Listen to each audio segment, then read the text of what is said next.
This is the Dhammapada, 423 teachings from the Buddha, spoken slowly, without urgency. Get comfortable, listen straight through, or return across many nights, whichever feels right. These words have waited 2,500 years. They'll wait for you too. 25 centuries ago, a prince named Siddhartha left everything, not because he hated his life, because something in him knew there had to be more than pleasure and distraction.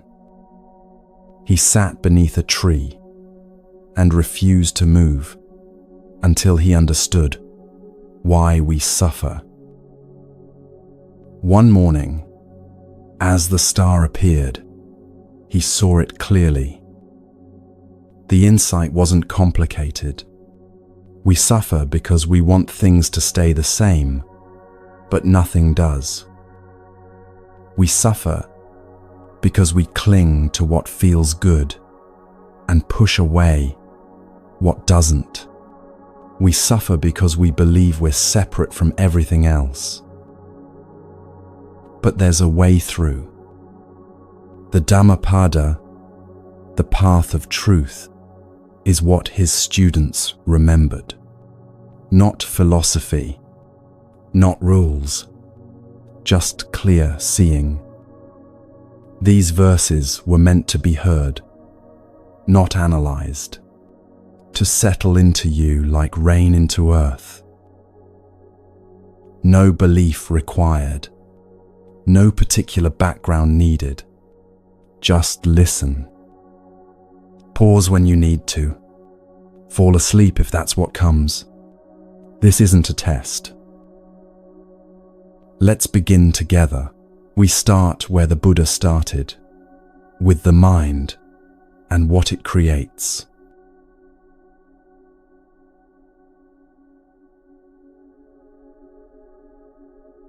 Picture two gardens, side by side. Same soil, same sunlight, same rain. In one, someone plants seeds of kindness, small words of encouragement, moments of patience, helping hands. In the other, someone plants complaints, resentments, the sharp pleasure of being right. By summer's end, one garden feeds everyone who passes. The other chokes itself with thorns. The Buddha said, "We are what we think. Everything we are arises with our thoughts. With our thoughts, we make the world." Not, you become what you think, someday, eventually, if you're good enough. No, you are what you think, right now. The thought creates the reality before the action even happens. There was a commuter in a city not unlike yours. Every morning, same train, same faces, same irritation at the crowding and delays. He'd think, these people are in my way. Why can't they move faster? I shouldn't have to deal with this. And every morning his jaw would tighten, his chest would constrict, and he'd arrive at work already exhausted from a battle no one else was fighting. One Tuesday, nothing special about it. He had a different thought. Just, we're all trying to get somewhere. That's it. We're all trying to get somewhere. The train was just as crowded. The delays were just as long. But he arrived calm. His colleague asked if he'd changed medications. He hadn't changed his circumstances. He'd changed the seed he planted in his mind that morning. and it grew into a different day entirely. The Buddha continues, if you speak or act with a confused mind, suffering follows you, like the wheel of a cart follows the ox that pulls it. But if you speak or act with a clear mind, happiness follows you, like a shadow that never leaves. This isn't poetry. It's mechanics, cause and effect, as reliable as gravity. Someone insults you. You think, he humiliated me, she wronged me, they defeated me, he took what was mine. Hold those thoughts close. Rehearse them. Let them become your identity, and you'll never be free of hatred. Never. The hatred becomes who you are. But if you don't hold those thoughts, if you let them pass like clouds across an open sky, hatred has nothing to feed on. It dies of starvation. Hatred never ends through hatred. Hatred ends through love. This is the ancient law, and it hasn't changed. Not because love is nicer or more spiritual, because hatred perpetuates itself and love doesn't. You can see it in families, in nations, in the comment sections of the internet. Someone must stop returning blow for blow, or the violence never ends. Most people don't know this. They live in the world, quarreling endlessly, thinking winning the argument matters. But those who know this truth don't quarrel, not because they're weak, because they're awake. Every hour of every day, you face this fork in the path. Someone cuts you off in traffic. Which seed do you plant? Your child spills milk for the third time. Which seed? The news fills you with rage at injustice. Which seed? You're not choosing once. You're choosing constantly. And what grows in your inner garden becomes the atmosphere you live in. The Buddha described two types of people with stark clarity: those who live for pleasure, whose minds lack harmony, who ignore moderation in eating, who are lazy and lack energy. These are shaken by temptation, like a weak tree is shaken by wind. But those who don't chase every pleasure, whose minds are in harmony, who practice moderation, who have faith and energy, these stand firm against temptation, like a mountain stands firm against wind. Notice he didn't say, never feel pleasure, or suffer constantly to prove your worth. He said, don't live for pleasure.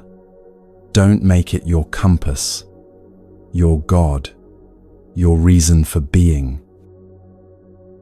There's a difference between enjoying your morning coffee and needing your morning coffee to feel human, between appreciating comfort and demanding comfort at all times, between pleasure as a guest in your life and pleasure as a tyrant. Some people wear robes that look holy but live with impure hearts, without self-control or truth. They're not worthy of the robes, the Buddha said. But those who are free from impurity, grounded in virtue, who live with self-control and truth, they are worthy. It's not about the costume. It's about the seed you're actually planting when no one's watching. And once we see these two paths, one that leads to suffering, one that leads away from it, the question becomes, how do we stay awake enough to choose?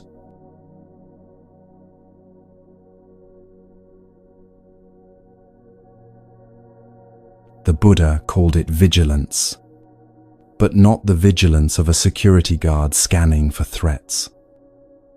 More like the vigilance of a mother listening for her child's breath in the dark. Attention without tension.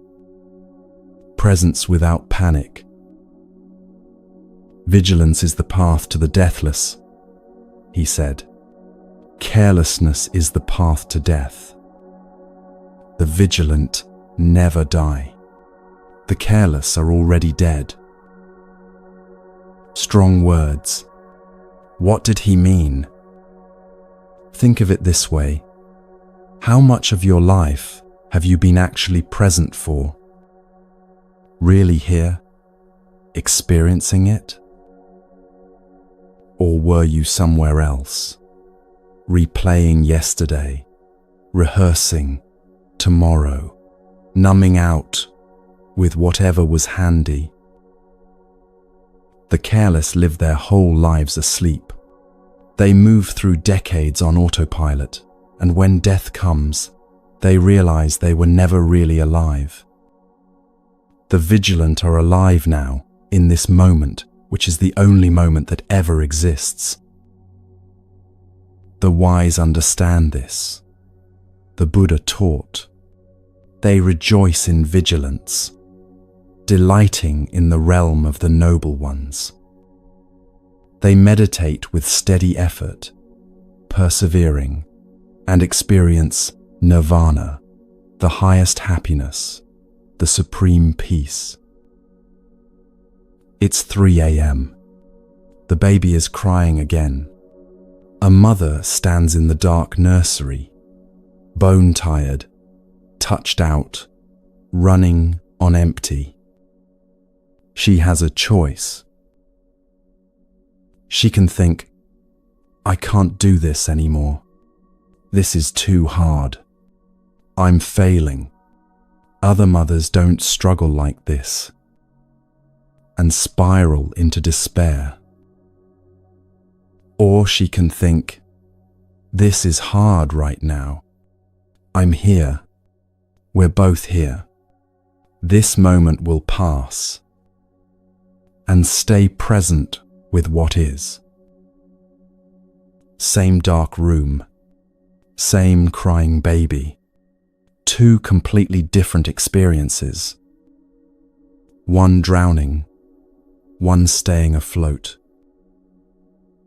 Or the professional who's been working for 12 hours straight, deadline looming, emails multiplying faster than he can answer them. He can panic. I'm going to fail. I'm going to get fired. I'm not good enough, and lose what little focus he has left. Or he can pause, take one breath, and think, one thing at a time. What's the next right action? Vigilance isn't about never struggling. It's about being awake inside the struggle. The Buddha said, through effort, vigilance, discipline, and self-control, the wise one makes an island that no flood can overwhelm. The island metaphor is precise. When floods come, and they will come, you need high ground you've prepared in advance. You can't build an island in the middle of the storm. The practice is now, in the ordinary moments, when nothing dramatic is happening. Wake up a little earlier. Notice your breath. Feel your feet on the ground.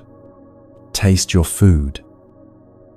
These small acts of presence build the island, stone by stone, Then when grief hits, when panic comes, when the diagnosis arrives, you have somewhere to stand. Not invulnerable, but not swept away. In the old stories, Indra became king of the gods through vigilance. Indra wasn't the strongest or the most talented. He was the most awake, the one who paid attention when others drifted. And that quality, simple, sustained awareness, lifted him above everyone else. What does that mean for you? It means the game isn't rigged toward the naturally gifted or the lucky. It's available to anyone willing to stay present. The gods praise vigilance, the Buddha said. They always condemn carelessness. The monk who delights in vigilance and fears carelessness advances like fire, burning through obstacles, both great and small. That image of fire is important. Not destructive fire, purifying fire. The kind that burns away what doesn't serve you, leaving what's essential. The negligent will never reach awakening, the Buddha warned. They're close to nirvana already, if only they'd wake up to it. But what exactly are we watching? What requires this steady attention?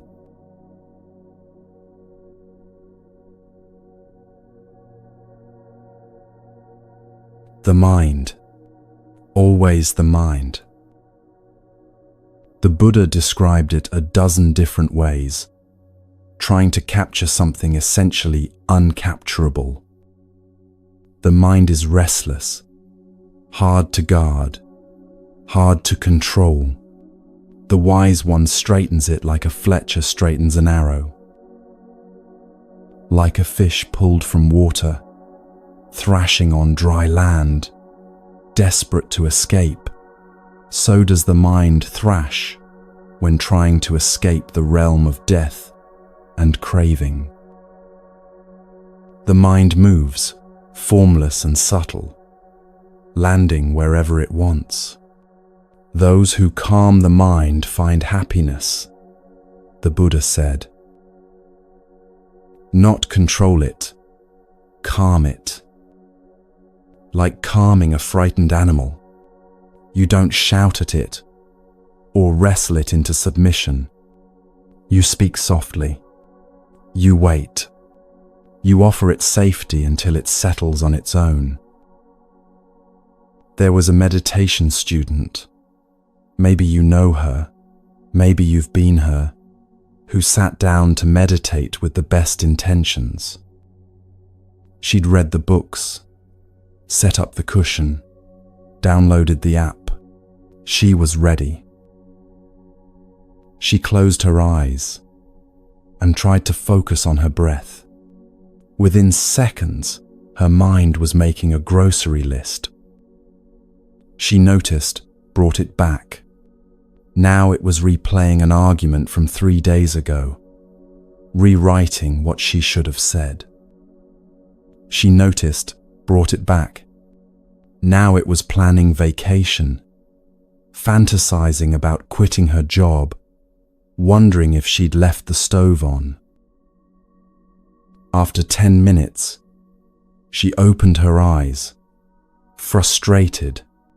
My mind won't behave, she told her teacher. I can't make it stay still. The teacher smiled. You think the mind is supposed to obey you. That's like thinking the weather should obey you. The mind wanders. That's what minds do. Your job isn't to stop it from wandering. Your job is to notice when it wanders and gently, gently bring it back. How many times? She asked. As many times as it wanders, he said. 10,000 times if necessary. That's the practice. The Buddha taught, the mind is invisible, moving alone, incorporeal, dwelling in the cave of the heart. Those who subdue it are freed from the bonds of death. The cave of the heart, what a beautiful image. Your thoughts live there, in darkness, mostly unseen, even by you. But they run your entire life. Someone whose mind is unsteady, who doesn't know the true teaching, whose confidence wavers, their wisdom never becomes complete. But one whose mind is not flooded by desire, not afflicted by hate, who has transcended both good and evil. For that one who is awake, there is no fear. Here's what the Buddha understood. There's a gap between thought and action. A space, however tiny, where choice lives. The thought arises, I want to yell at this person. In the gap you can notice, oh, anger is here. You don't have to yell. The thought isn't the action. The thought arises, I need another drink, another cookie, another hour of scrolling. In the gap you can notice, oh, craving is here. You don't have to obey it. Guarding the mind means becoming aware of that gap and learning to live in it. Not suppressing thoughts, seeing them clearly and choosing how to respond. Knowing this body is fragile as a clay pot, the Buddha said, make your mind like a fortress. Fight craving with wisdom's weapon. Guard what you've won and never rest. This body won't last long, he continued. Cast aside, it will lie on the ground like a useless log. Whatever harm an enemy can do to an enemy, or a hater to another hater, far worse is the harm from a wrongly directed mind. But a well-directed mind does you more good than your mother, your father, or any other relative could ever do. Because no one else can think for you. No one else can choose the seeds you plant. This work is yours alone. And this mind of ours creates everything, including the world we'll wake up to tomorrow.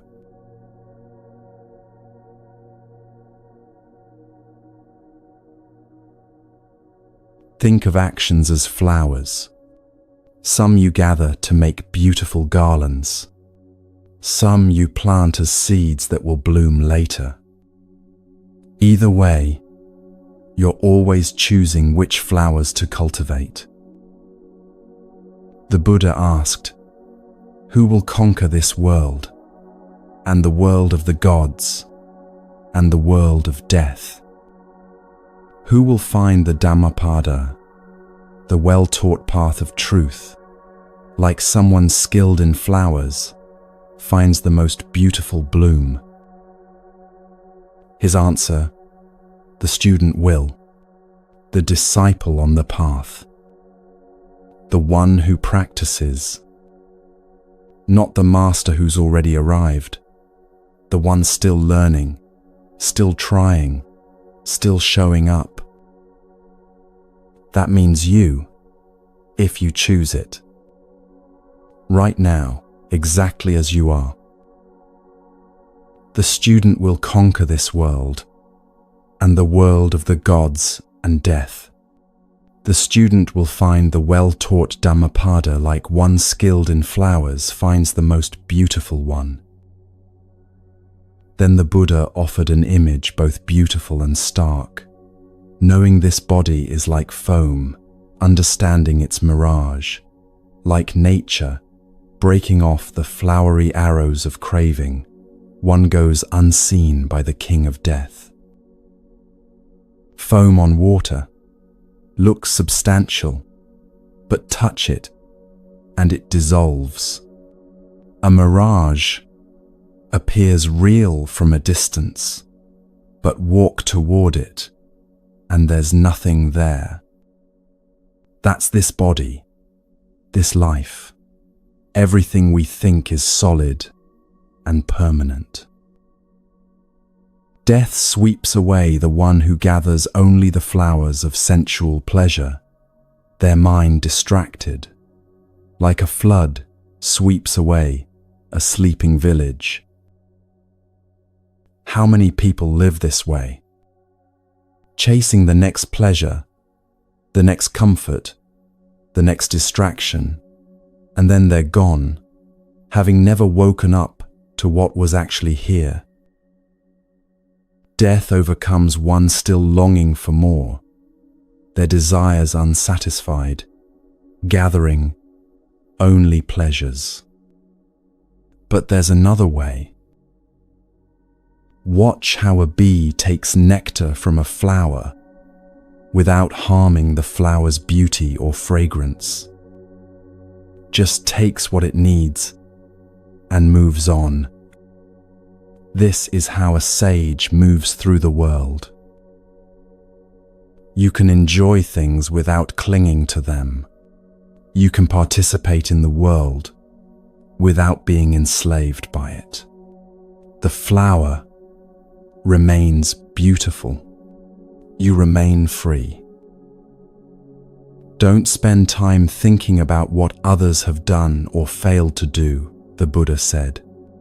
Think about what you yourself have done or failed to do. This cuts through so much suffering. The endless scorekeeping. Who's better? Who's worse? Who got away with what? None of it matters. Your life is your life. Your actions are your responsibility. That's the whole field of play. Like a beautiful flower with color but no fragrance are the fine words of one who doesn't act on them. But like a beautiful flower with both color and fragrance are the fine words of one who does act on them. It's not about talking beautifully about compassion while being cruel. Not about posting inspirational quotes while treating people terribly.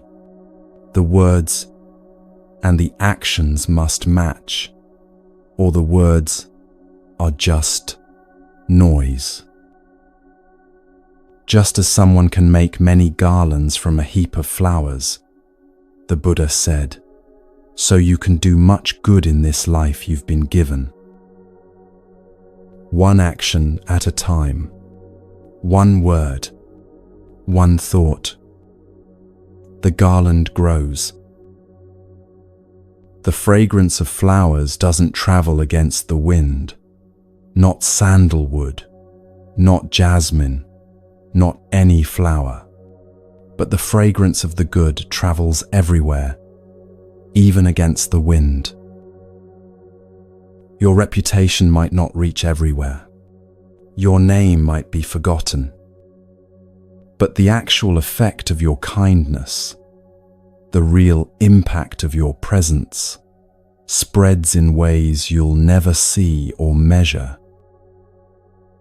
A small kindness to a stranger, who then treats their family better, who then are gentler with their students, who then grow up to be different people. The ripples go on and on, against every wind. Better than the scent of sandalwood or jasmine, better than the scent of lotus, better than all of these is the scent of virtue. Faint is the scent of sandalwood and jasmine, but the scent of the virtuous rises to the gods, supreme among scents. Death cannot find the path of those rich in virtue, who live in vigilance, freed by perfect knowledge. Some gather flowers wisely, making their lives beautiful and useful, planting seeds that will bloom long after they're gone. Others chase pleasures that wither in their hands, scattering petals that blow away before morning.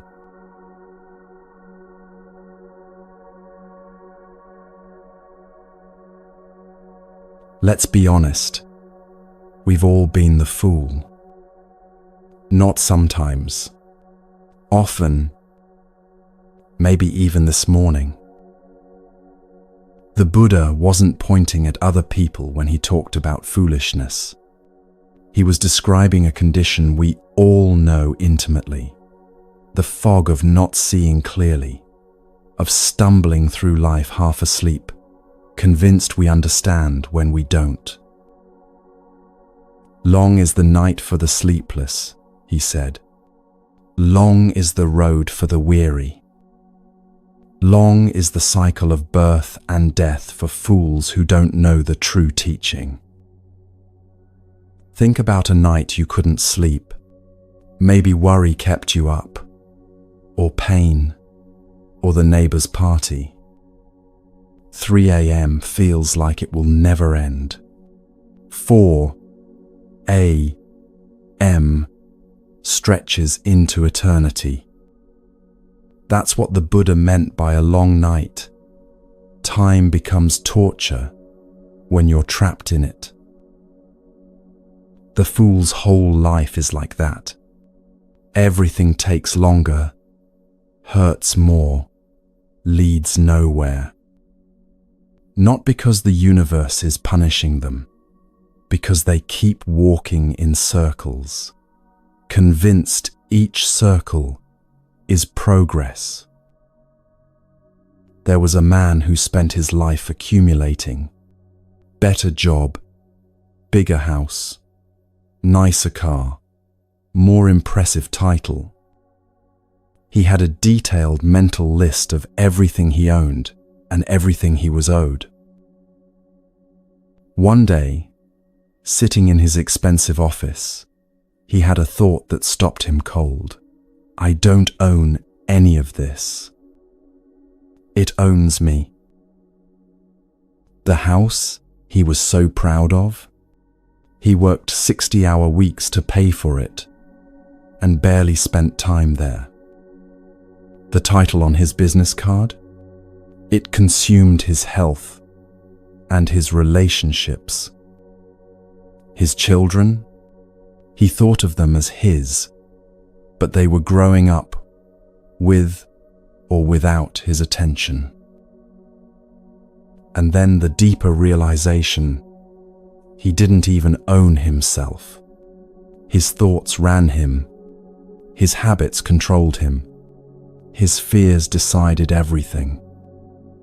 He was a passenger in his own life, convinced he was driving. The Buddha said, "These are my sons. This is my wealth." Thus the fool worries. But he doesn't even own himself. How can he own sons or wealth? The sting of that teaching isn't cruelty. It's precision. We spend our lives anxious about things we can't actually possess. People, objects, outcomes, time itself. And in that anxiety, we miss what's actually here. If a fool recognizes his foolishness, the Buddha taught, he is wise at least to that extent. But a fool who thinks himself wise, that fool is truly a fool. Here's the paradox. The moment you realize you don't know becomes the beginning of wisdom. The moment you're certain you know becomes the reinforcement of foolishness. Even if a fool lives with a wise person their whole life, they don't understand the teaching any more than a spoon understands the taste of soup. That image is so specific. The spoon sits in the soup. The spoon delivers the soup. The spoon is essential to the soup-eating process. But the spoon never tastes it, never knows what it's carrying. You can be surrounded by wisdom, books, teachers, opportunities, and still understand nothing if you're not actually paying attention, if you're just going through the motions, if you think you already know.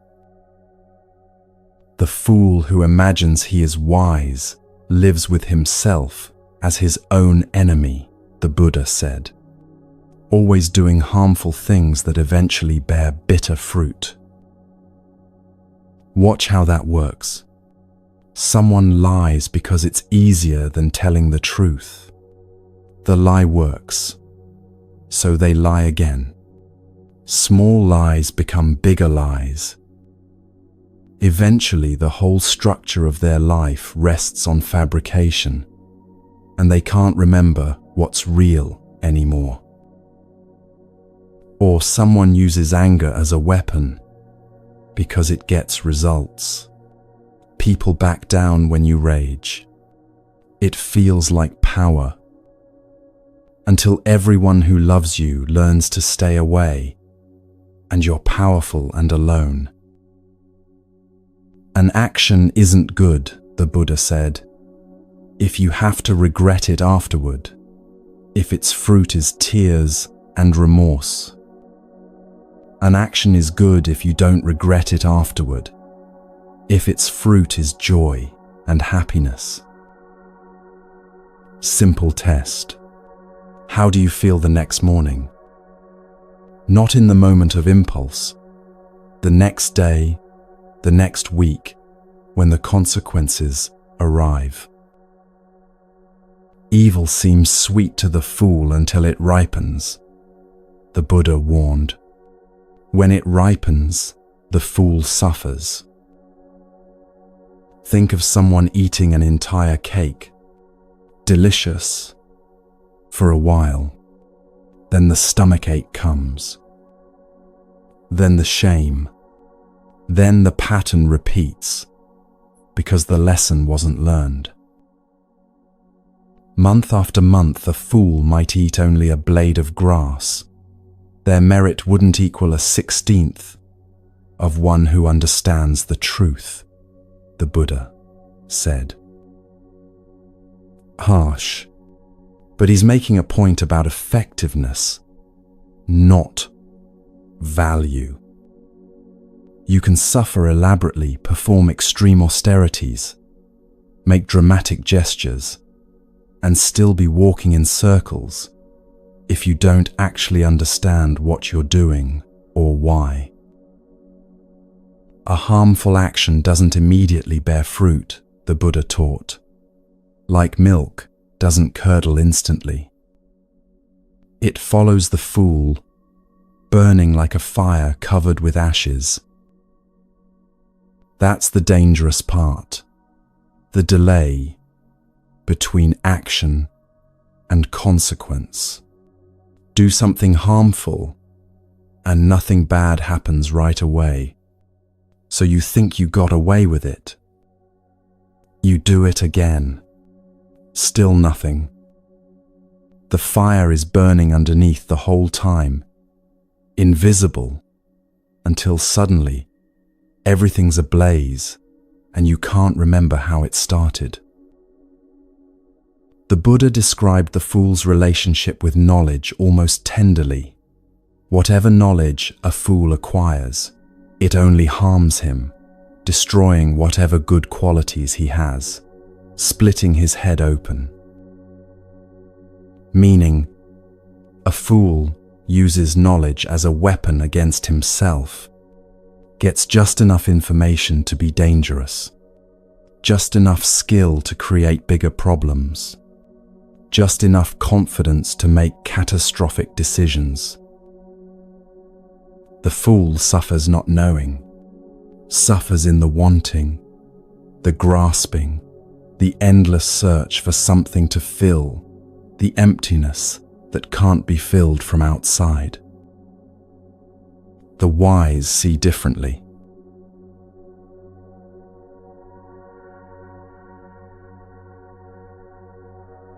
Wisdom isn't complicated. It's seeing what's actually there, instead of what you wish was there, or fear might be there, or remember being there once. Just what is. Even if a perceptive person lives with a wise one for only a moment, the Buddha said, they quickly understand the teaching, like the tongue knows the taste of soup. The tongue doesn't need convincing. It doesn't need to study the soup's recipe or history. It just tastes. Direct experience, immediate knowing. That's wisdom, not accumulated information, but clear perception. There was a young woman struggling with a decision about whether to leave a relationship. She'd been agonizing for months, making lists, asking friends, reading articles, going in circles. Every conversation ended the same way. I just don't know what to do. She met someone older, someone who'd lived through some things, described the whole situation, the good parts, the painful parts, the confusion, waited for advice. The older woman was quiet for a moment, then asked, when you wake up in the morning, before your mind starts explaining and justifying, what does your body know? The young woman started to answer, then stopped. Started again, stopped again. Then she began to cry, because her body had been telling her the answer for months, and she'd been talking herself out of listening to it. That's the difference. The fool collects opinions and theories. The wise one sees what's actually happening.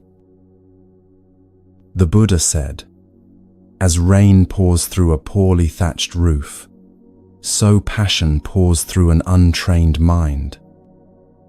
As rain doesn't pour through a well-thatched roof, so passion doesn't pour through a well-trained mind. A well-trained mind isn't one that knows a lot of facts. It's one that can see clearly without being overwhelmed by what it sees. Can feel anger without becoming anger. Can notice fear without being ruled by fear. The wise person is unshaken by praise or blame, the Buddha taught, like a solid rock is unshaken by the wind. Not because they don't care what people think, because they know who they are, regardless of what people think. Praise doesn't make you better. Blame doesn't make you worse. You're just what you are, doing what you're doing, learning as you go. Like a deep, clear, calm lake, the wise become serene when they hear the teaching. Notice, they become serene, not because they were already perfect, but because they heard something true and let it settle into them, like rain into earth. Good people give up attachment to everything, the Buddha said. They don't chatter about what they crave, touched by happiness or pain. They remain even. That doesn't mean not feeling. It means not being tossed around by every feeling like a leaf in wind. You can feel grief without drowning in it. You can feel joy without clinging to it desperately, terrified it will leave. The wise don't seek children, wealth, or power for themselves or others, the Buddha taught. They don't prosper through wrongdoing. They are virtuous, wise, and righteous. This isn't about having nothing. It's about not defining yourself by what you have, not sacrificing your integrity to get more, not measuring your worth by your accumulation. Few cross to the far shore, the Buddha said. Most people just run up and down this shore. But those who follow the well-taught teaching cross over, beyond death's realm. Two shores, the one we know and the one we can barely imagine. Most people spend their whole lives on familiar ground, running faster and faster, thinking speed equals progress, never realizing there's another shore entirely, where different rules apply. Leaving the dark path behind and cultivating the bright, the wise leave home for the homeless state, seeking joy in detachment where pleasure is hard to find. Homelessness here doesn't mean living under a bridge. It means not being defined by your circumstances, not needing everything arranged just right to be okay, not carrying your identity like a house you're trapped inside. Free from possessions and desires, cleaning away the stains of the mind, these people shine with pure radiance, enjoying even in this life the deathless freedom of nirvana. The wise create islands through clear seeing, through not lying to themselves, through paying attention. Solid ground that holds when everything else is flooding. But what holds them there, on those islands they've built? What keeps them from drifting back to the familiar shore, back to the old patterns, back to sleep?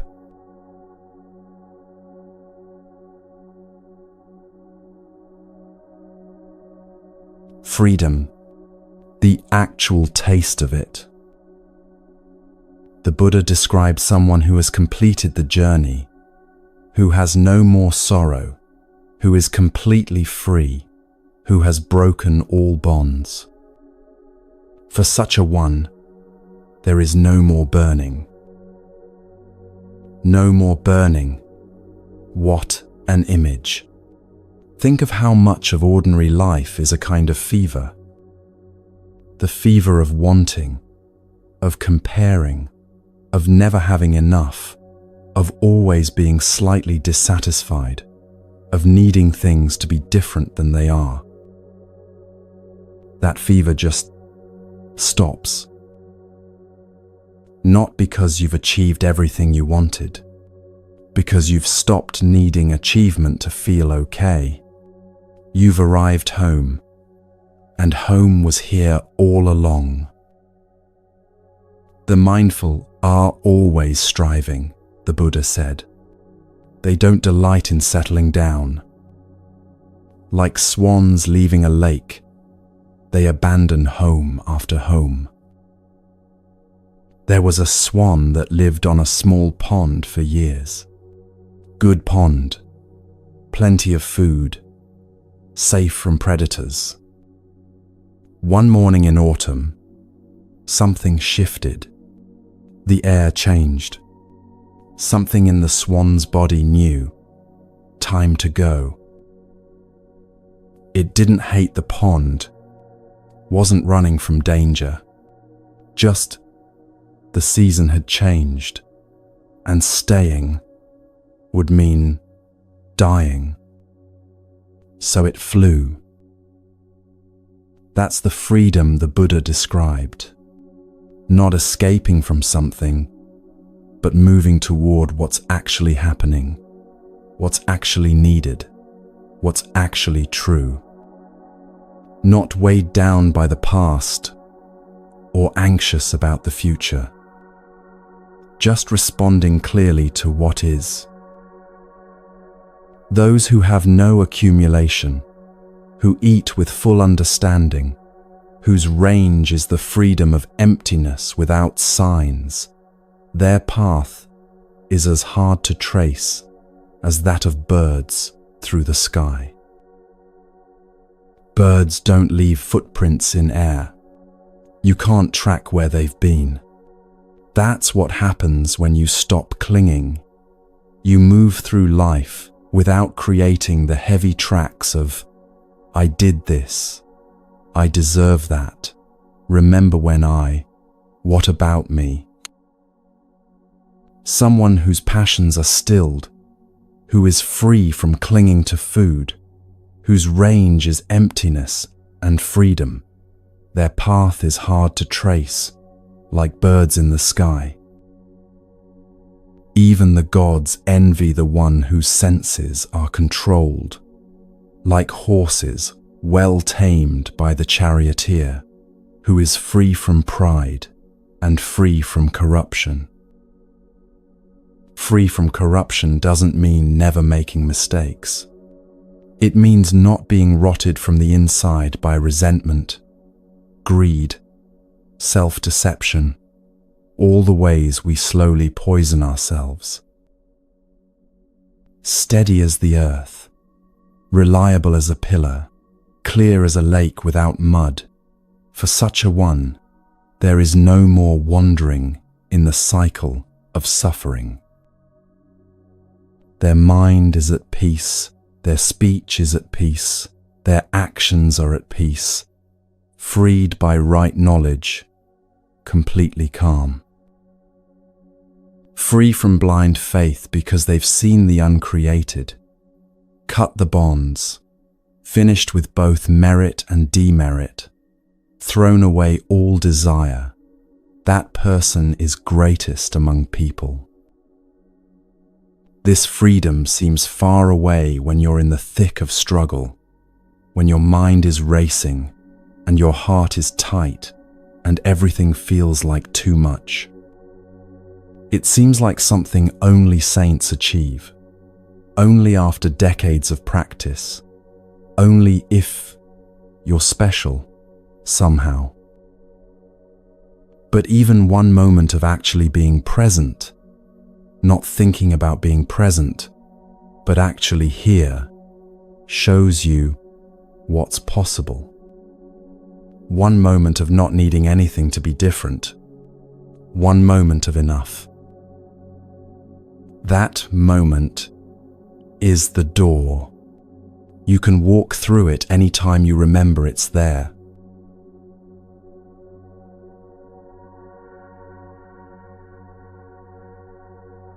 Better than 1,000 useless words is one word that brings peace. Better than 1,000 useless verses is one verse that brings peace. Better than 100 useless poems is one line of poetry that brings peace. The Buddha kept hammering this point, repeating it with slight variations, making sure it landed. More isn't better. Better is better. We live in a world that counts everything. Steps, calories, followers, hours worked, books read, goals achieved. More, faster, bigger, longer. The entire culture runs on accumulation. But the Buddha said, stop counting. Start paying attention. If someone conquered 1,000 men in battle 1,000 times, and another person conquered only himself, that second victory would be the greater. Think about what conquering 1,000 men meant in the Buddha's time. You'd be famous, legendary. Songs would be written about you. Your name would echo through generations. And the Buddha said, that's nothing compared to someone who wins the battle against their own worst impulses. Nobody sees that victory. There's no trophy, no applause, no recognition. It happens in the dark at 3 a.m., when you choose not to send the angry email, when you decide not to have the drink, when you stop the spiral of self-hatred before it takes you under. That's the real war, and it's fought in moments so small they seem insignificant. It's Tuesday afternoon. You're tired. Someone says something dismissive in a meeting, and you feel the heat rise in your chest. Your mind instantly scripts the cutting response, the perfect comeback that will put them in their place. Old you would have said it, would have enjoyed the flash of power, the momentary satisfaction of winning, then spent the rest of the day feeling slightly sick, replaying it, justifying it, wondering if you went too far. New you, the one who's learning to conquer yourself, takes a breath, feels the urge, doesn't act on it, says something neutral or says nothing at all. Nobody notices. Nobody congratulates you. But you just won a battle that matters more than any external victory. Greater than defeating yourself in battle, the Buddha said, is defeating yourself. Neither gods nor demigods, neither death nor the forces of corruption can turn that victory into defeat. Because once you've tasted the freedom of not being controlled by every impulse, every fear, every craving, no one can take that from you. External circumstances can change. You can lose money, status, relationships. But the capacity to choose your response, that's yours. Month after month, someone might make offerings for 100 years. The Buddha taught. But if they honored a self-conquered person for even a moment, that brief honor would be worth more than 100 years of offerings. Or 100 years of tending the sacred fire in the forest, less valuable than a moment of reverence for someone who's won the inner battle. Why? Because the self-conquered person shows you what's actually possible. They're proof that you don't have to be swept along by every thought and feeling, that there's another way to be human. When you meet someone like that, truly meet them, not just see them from a distance, something shifts. You realize the prison you've been living in wasn't locked from the outside. And whoever honors the worthy ones gains 4 blessings. The Buddha said, long life, beauty, happiness, and strength. Not magic, natural consequence. When you orient yourself toward wisdom instead of chaos, life reorganizes itself around that orientation. Better than 100 years lived in vice without meditation is one day lived virtuously in deep contemplation. Better than 100 years lived in ignorance without meditation is one day lived wisely in deep contemplation. Better than 100 years without seeing life's rise and fall is one day seeing things as they actually are. Better than 100 years without seeing the deathless is one day seeing what doesn't die. Better than 100 years without seeing the supreme truth is one day seeing the highest teaching. He's not exaggerating for effect. He means it literally. One day actually awake is worth more than a century sleepwalking. Because in that one day of clear seeing, you understand something that changes everything that comes after. You can't unsee it. Even if you forget for a while, even if you drift back into old patterns, somewhere in you, you know there's another possibility. Think of it like this. You can live in a house for 100 years without ever noticing the door to the garden. One day, someone shows you the door. Even if you don't walk through it right away, even if you only peek out occasionally, your relationship to the house has changed forever. You know it's not the whole world. Better one day awake, seeing what's actually here, feeling what you're actually feeling, choosing what you're actually choosing. Instead of a lifetime of going through the motions, playing the role, following the script someone else wrote. But what pulls us back to sleep? What makes us forget what we've seen?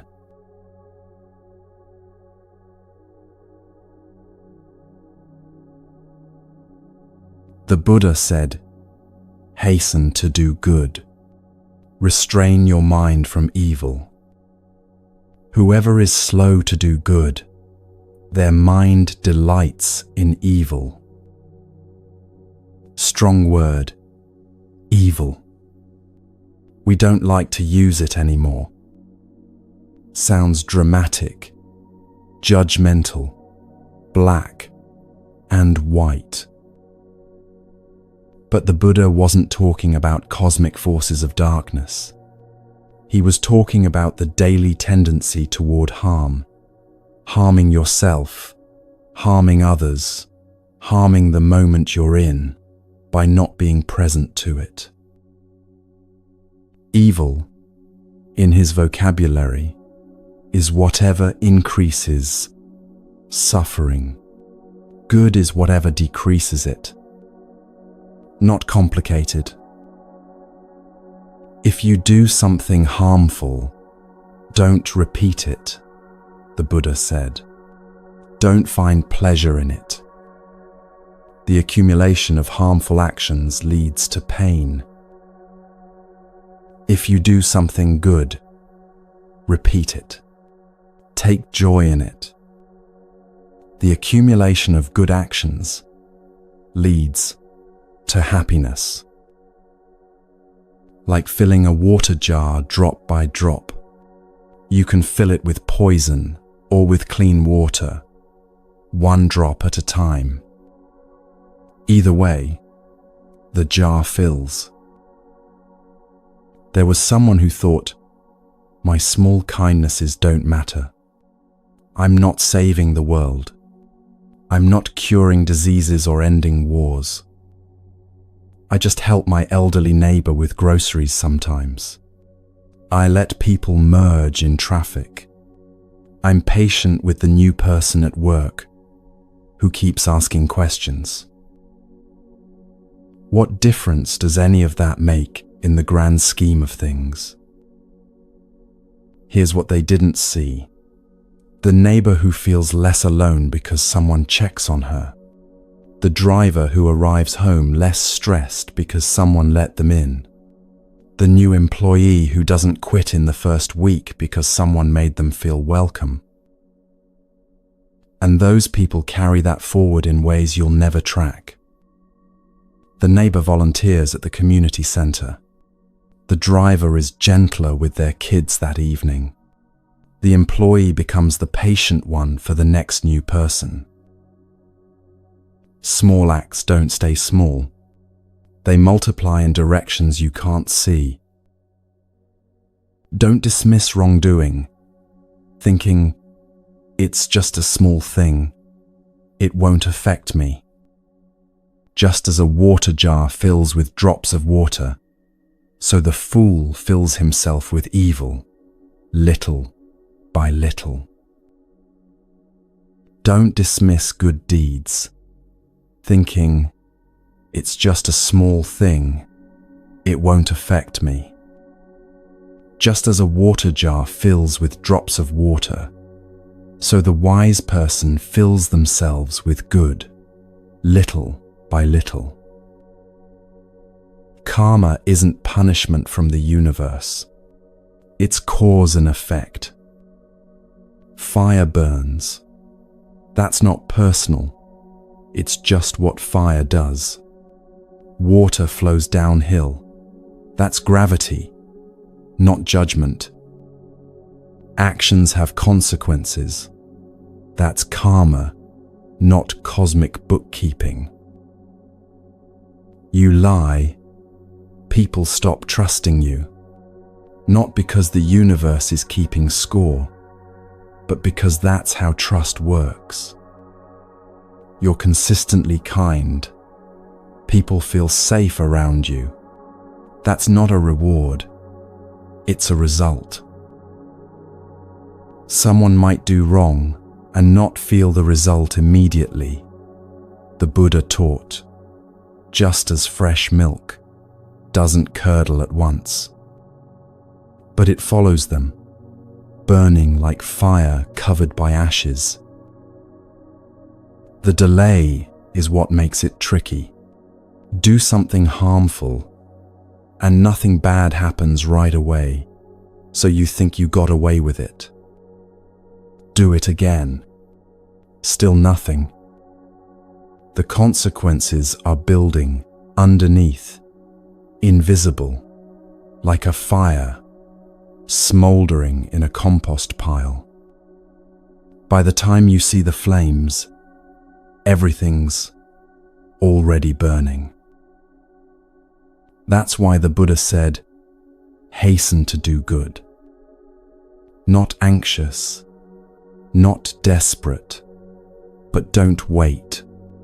Don't think you have unlimited time to get your life together. Don't postpone kindness. Don't delay integrity. The merchant traveling through a dangerous forest with great wealth, but few guards, protects himself carefully, the Buddha said. Someone who loves life avoids poison. Just so, avoid evil. You wouldn't be careless with actual poison. You wouldn't think, just a little bit won't hurt. Why be careless with resentment, gossip, cruelty, dishonesty? They're poison too, just slower acting.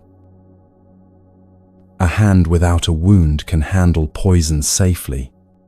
Poison doesn't affect where there's no wound. There's no evil for one who doesn't do evil.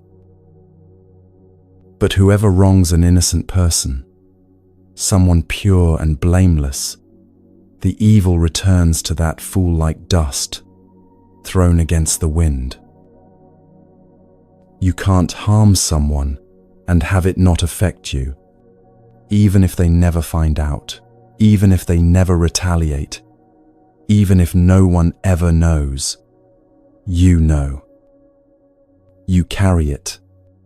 It changes you. Some are reborn in the womb. The Buddha taught, evildoers go to hell. The righteous go to heaven. but those without defilements reach nirvana. Not locations, states of being. Hell is the state of being consumed by hatred, greed, delusion. You can experience it right here, right now. Heaven is the state of peace, clarity, love. Also available now. Nirvana is beyond both. Complete freedom from the whole system of craving and aversion. You don't wait until death to find out where you're going.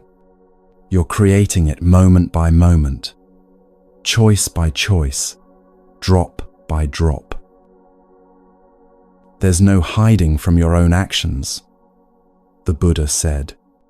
Not in the sky, not in the ocean's depths, not in a mountain cave. Nowhere in the world can you escape the results of your deeds. And nowhere in the world can you hide from death either. Not in the sky, not in the ocean's depths, not in a mountain cave. Death finds everyone. So the question isn't whether you'll face consequences or whether you'll die. Both are certain. The question is, what are you doing with the time you have? What are you filling the jar with? What traces are you leaving? Good and evil leave traces in your mind, in your body, in the way you move through the world. They shape you from the inside out, making you into someone who either adds to the suffering or helps relieve it. But both the person who does good and the person who does harm must eventually face the same fundamental fact of existence.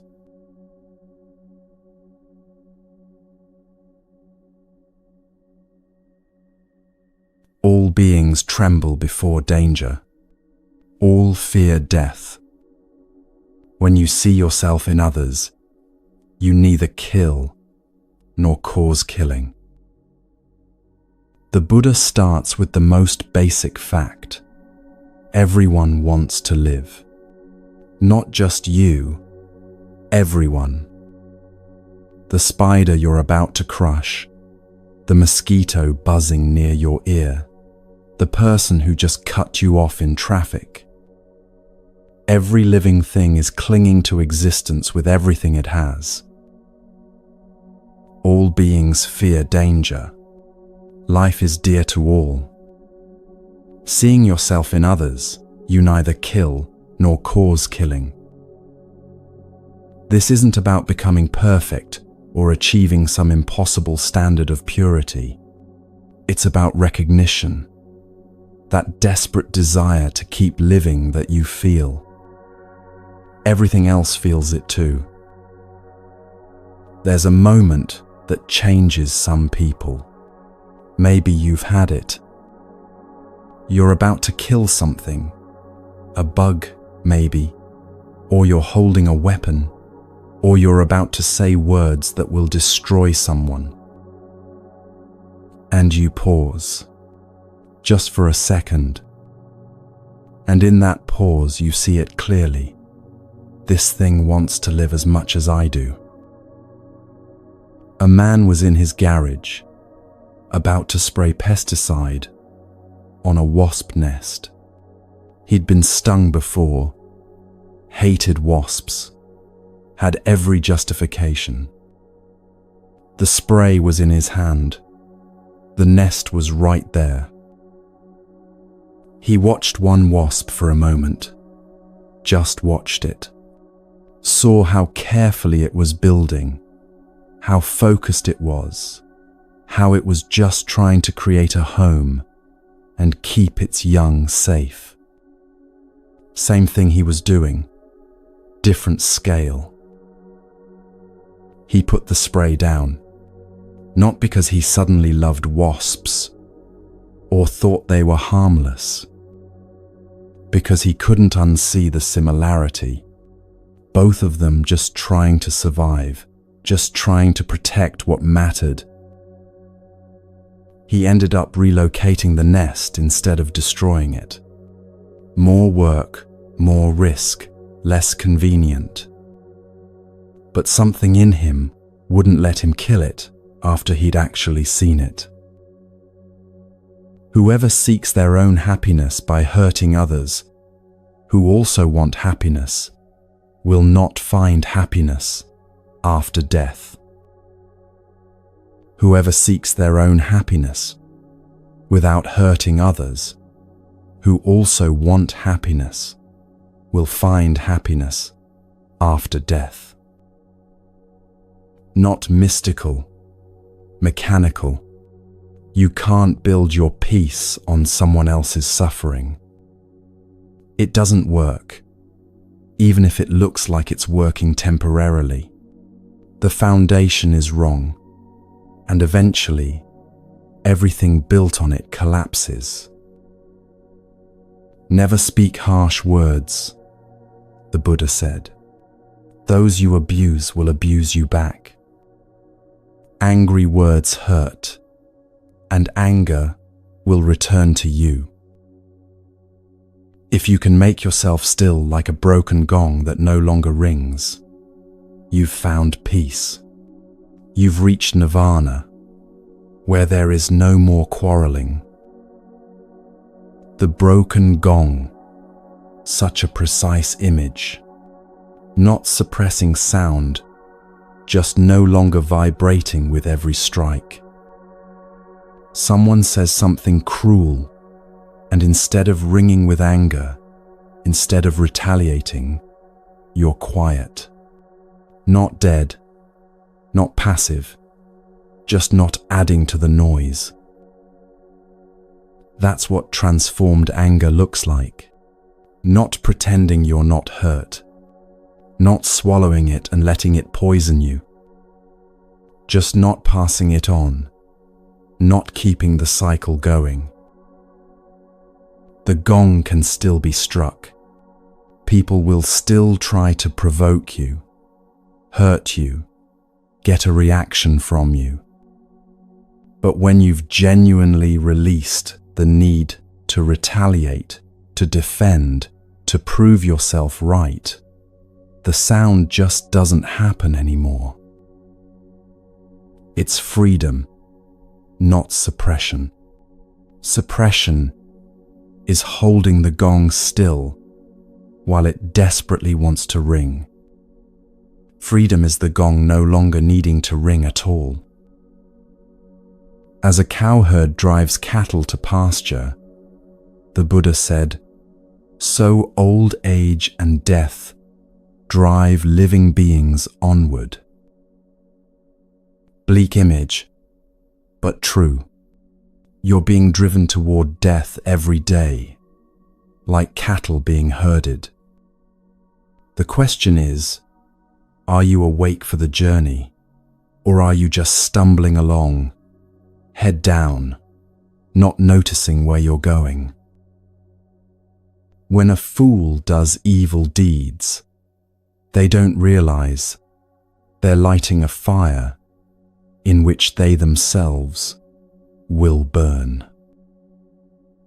The person who harms the harmless and pure with weapons will quickly encounter one of 10 things: harsh pain, disaster, bodily injury, serious illness, mental derangement, trouble from the government, terrible accusation, loss of relatives, destruction of wealth, or fire burning their house. After death, they're reborn in hell. Heavy consequences, and the Buddha didn't soften them, because he'd seen it happen over and over. Harm creates more harm. Violence creates more violence, until the person who started it is drowning in the results of their own actions. We share this fear of death. All of us, everything alive. That shared vulnerability should make us gentler with each other, more careful with the power we have to harm. What lies beyond?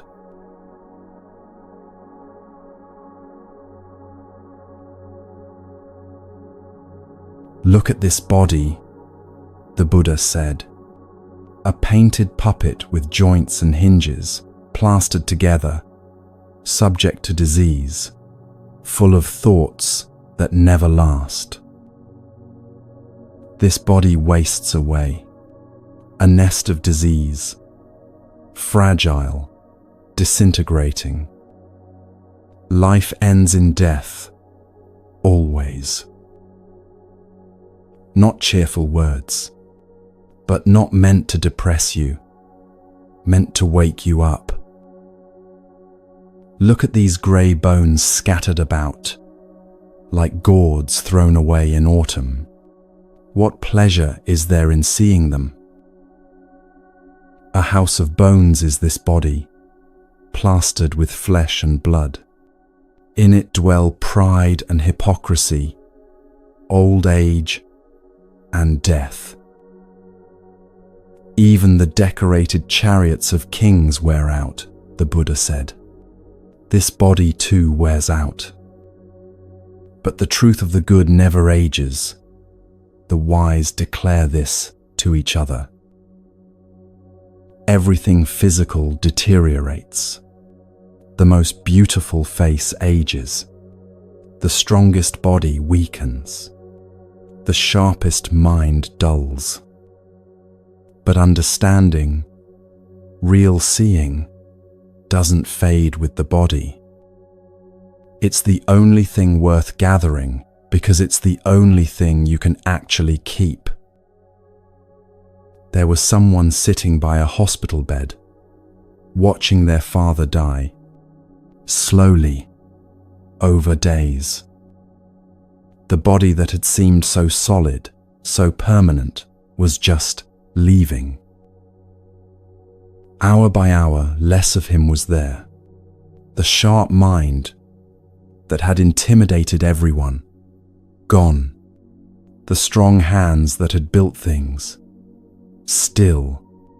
The personality that had filled every room, fading like a radio signal getting weaker. And sitting there, the son realized, this is happening to me, too, just slower. Every single thing I think is solid and permanent is dissolving, right now, just too slowly to see. It could have been terrifying. It should have been. But instead, something loosened. If this is all temporary, the body, the achievements, the identity, the story about who I am, then what's actually real? What remains when everything else falls away? The question itself was a door opening. For 3 days after the funeral, he couldn't stop thinking about it. Not morbidly, just clearly. His father had worked 70-hour weeks building a business empire, had sacrificed relationships, health, presence with his children. For what? The empire was already being dissolved, sold off to strangers who didn't know or care about the man who built it. The son looked at his own life, the same patterns starting, the same choices being made. Racing toward what? Building what? All of it heading toward the same hospital bed, the same dissolving, the same forgotten empire. That's when he understood what the Buddha meant about this body being a temporary house. You don't own it. You're renting it for an unknown period, and eviction is certain. The Buddha at his own awakening, spoke directly to the process that creates this body, this life, this endless cycling. Through countless births I wandered, seeking, but never finding the builder of this house. Painful is birth again and again. But now I've seen you, builder. You'll build no more houses. Your rafters are broken, your ridgepole shattered. My mind has attained the unconditioned. Achieved is the end of craving. The builder is craving itself, the force that keeps constructing new identities, new stories, new versions of me that need to be protected and maintained. When you see it clearly, really see how it operates, it loses its power. The house isn't your body. It's the whole structure of self. You keep building and rebuilding, trying to make it permanent when it's designed to fall apart. Watch how you do it. Something good happens, and you immediately build an identity around it. I'm someone who succeeded at this. Something bad happens, and you build another identity. I'm someone this happened to. Each experience becomes another room in the house, another story to maintain. The Buddha's victory wasn't in destroying the house. It was in seeing the builder and saying, "Stop. No more construction. I see what you're doing and I'm not participating anymore." Those who don't live the spiritual life when young, who don't gather treasure while they can, later waste away, like old herons beside a fishless lake. Those who don't live the spiritual life when young, who don't gather treasure while they can, lie around like worn-out bows, sighing about the past. The treasure isn't money or accomplishments. It's clarity. It's seeing truly. It's freedom from the illusions that make you suffer. And you can gather it at any age, any moment. But waiting doesn't make it easier. The old heron by the empty lake, the broken bow lamenting better days. These are images of people who postponed their real lives until it was too late. Not too late to start, but too late to avoid the regret of wasted time. Someone once asked an old monk, "What's the biggest mistake people make?" He said, "Thinking they have time." Not because death might come tomorrow, though it might, because every day you spend asleep is a day you don't get back. Every year you postpone waking up is a year lived in fog. Knowing we'll die, knowing this body is temporary, this life is brief, this moment won't return, how then should we live?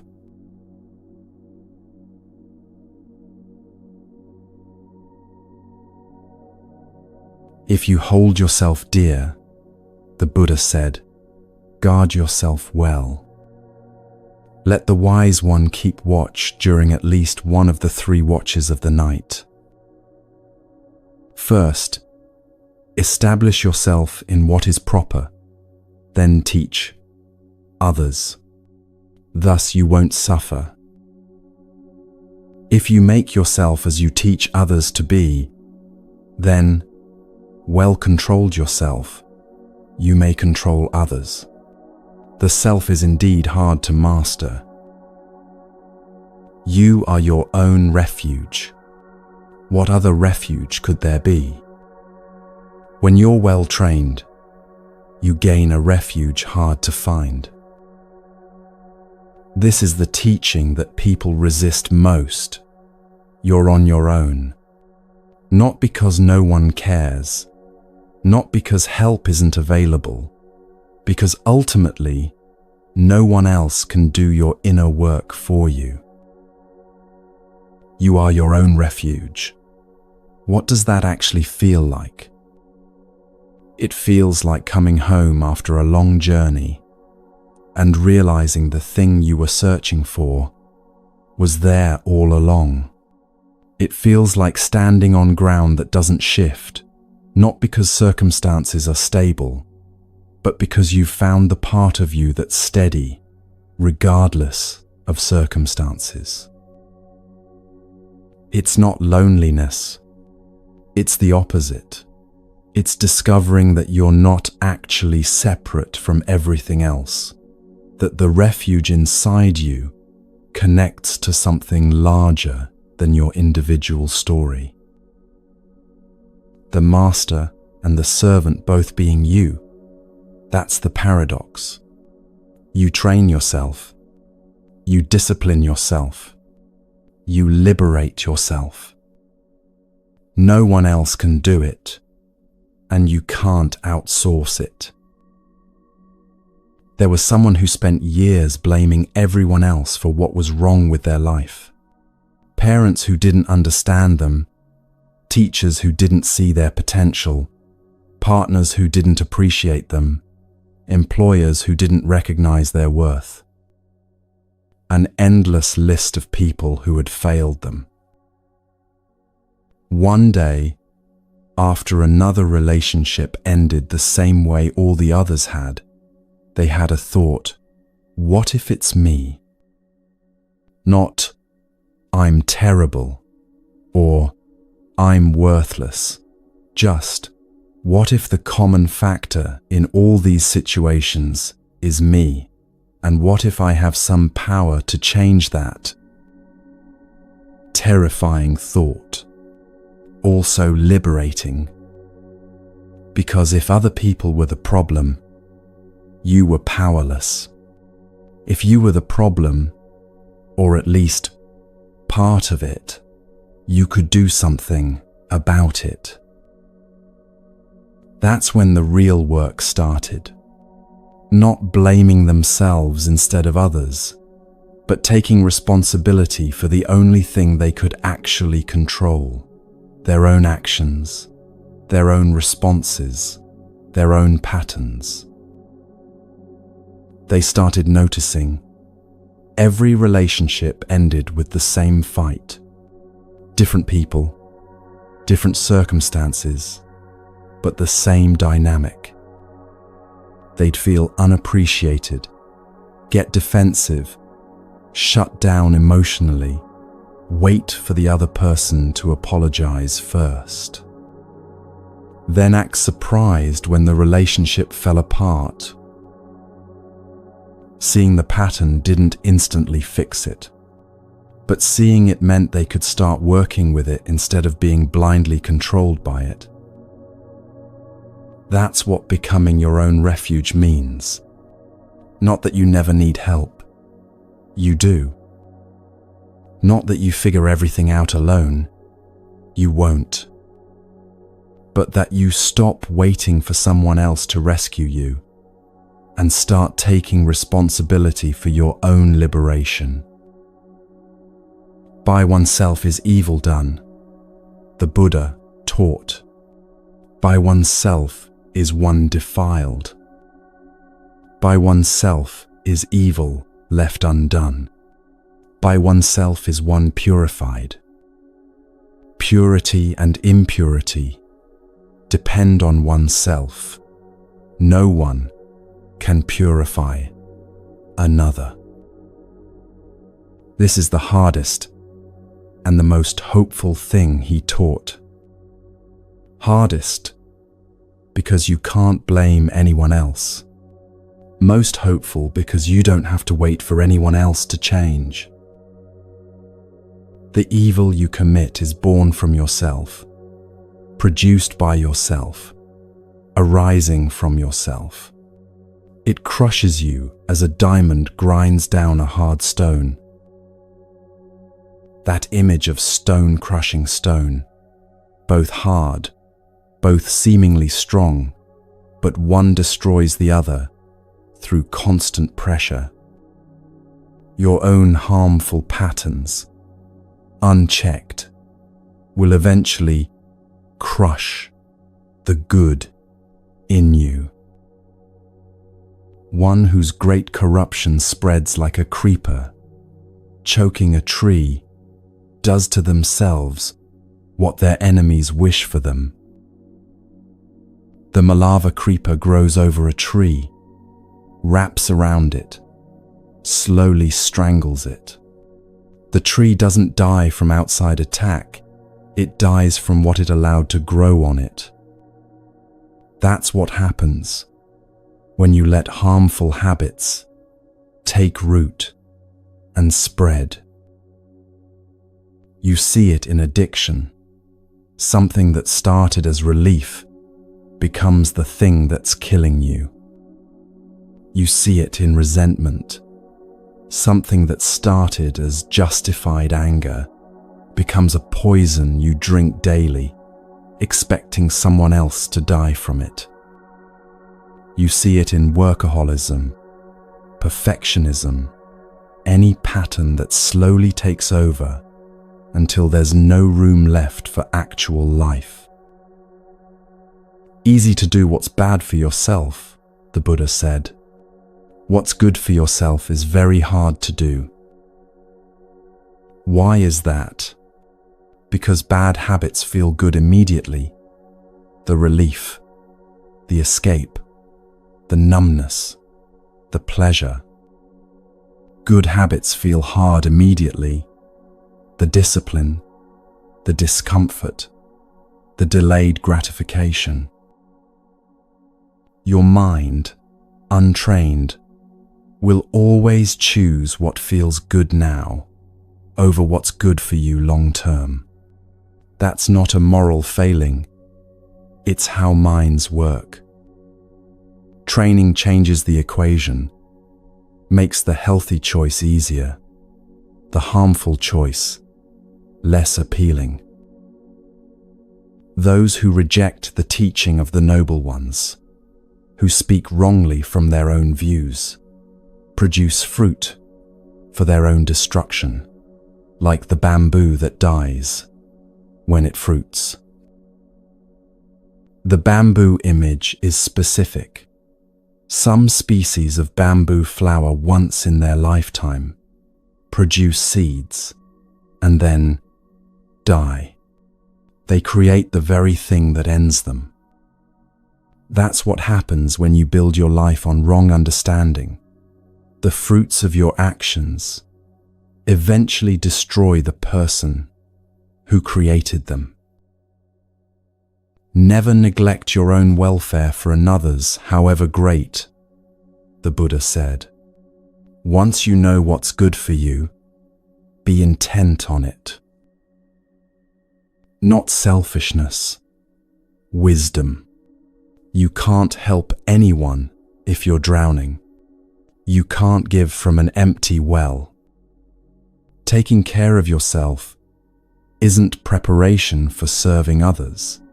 It's the foundation of being able to serve at all. The flight attendants get it right. Put on your own oxygen mask before helping others. Not because you matter more, because if you pass out, you can't help anyone. The path is yours alone. No one can walk it for you. Your parents can't do it. Your teachers can't do it. Your therapist, your partner, your spiritual guide, they can point, they can encourage, they can walk alongside. But the actual steps, those are yours. So wake up, not tomorrow, not when conditions are perfect, not when you feel ready. Now, with things exactly as they are, exactly as you are.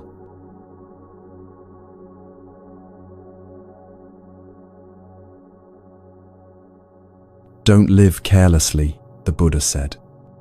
Don't follow wrong ideas. Don't be attached to the world. Don't sink into it. Wake up. Practice the teaching. Those who do live joyfully, both now and in what comes after. Wake up. Practice the teaching. Don't practice wrongly. Those who practice the teaching live joyfully, both now and in what comes after. The urgency in these words isn't meant to create panic. It's meant to cut through the fog of postponement, the comfortable numbness, the endless loop of, "I'll start tomorrow." Look at the world as a bubble, the Buddha said. Look at it as a mirage.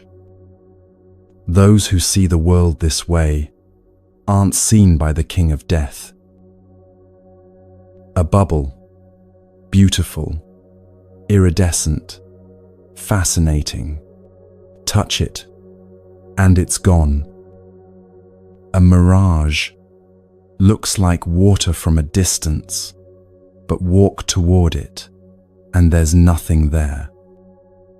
That's everything we think is solid. Money, status, relationships, the story we tell about who we are. Not saying these things don't exist or don't matter. Saying they're not what we think they are. They're temporary, conditional, constantly changing. Building your entire life on them is like building a house on a bubble.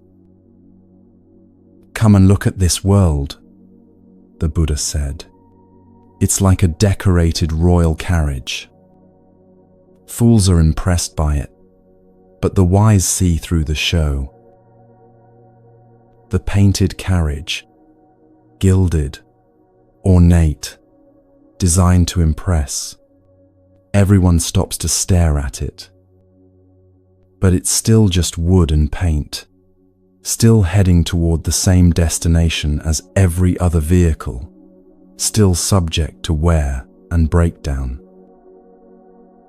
There was someone who spent 40 years preparing to live, not living, preparing. First, they had to finish school, then establish a career, then buy a house, then save for retirement.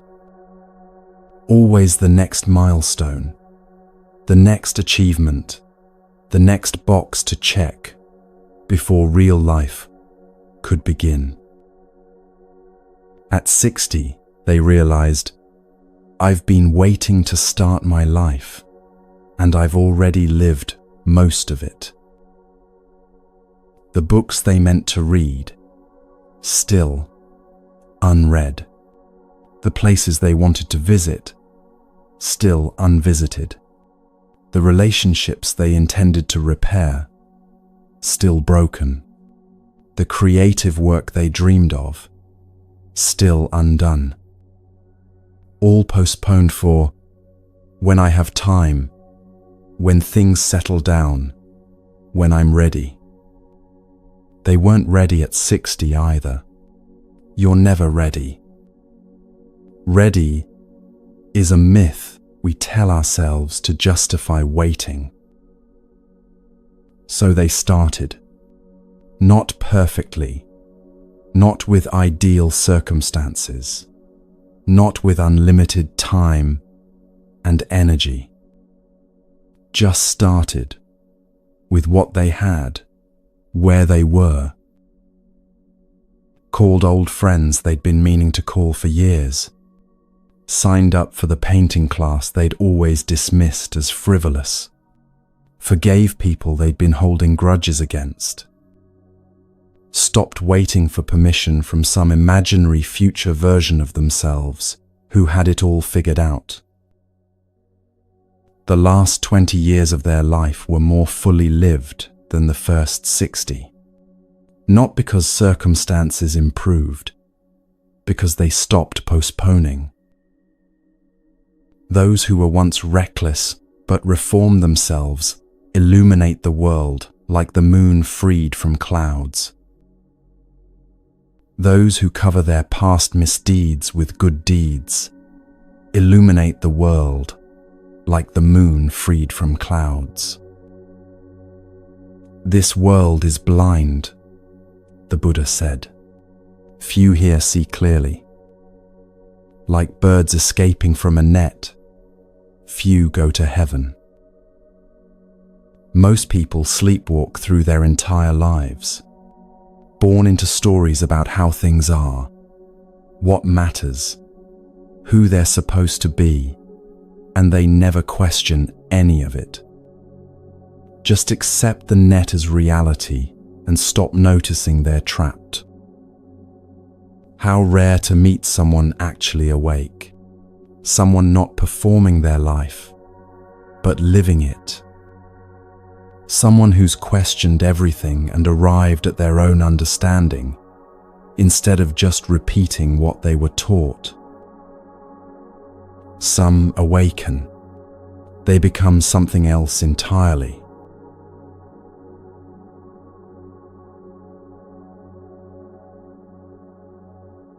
By what path could you lead astray one who is awake? The Buddha asked, whose victory cannot be turned into defeat, whom no one in the world can conquer. By what path could you lead astray one who is awake, who has no craving or entanglement to ensnare them? You can't tempt someone who's genuinely awake, not because they're superhuman or perfect, because they've seen through the game. The carrots you dangle don't interest them anymore.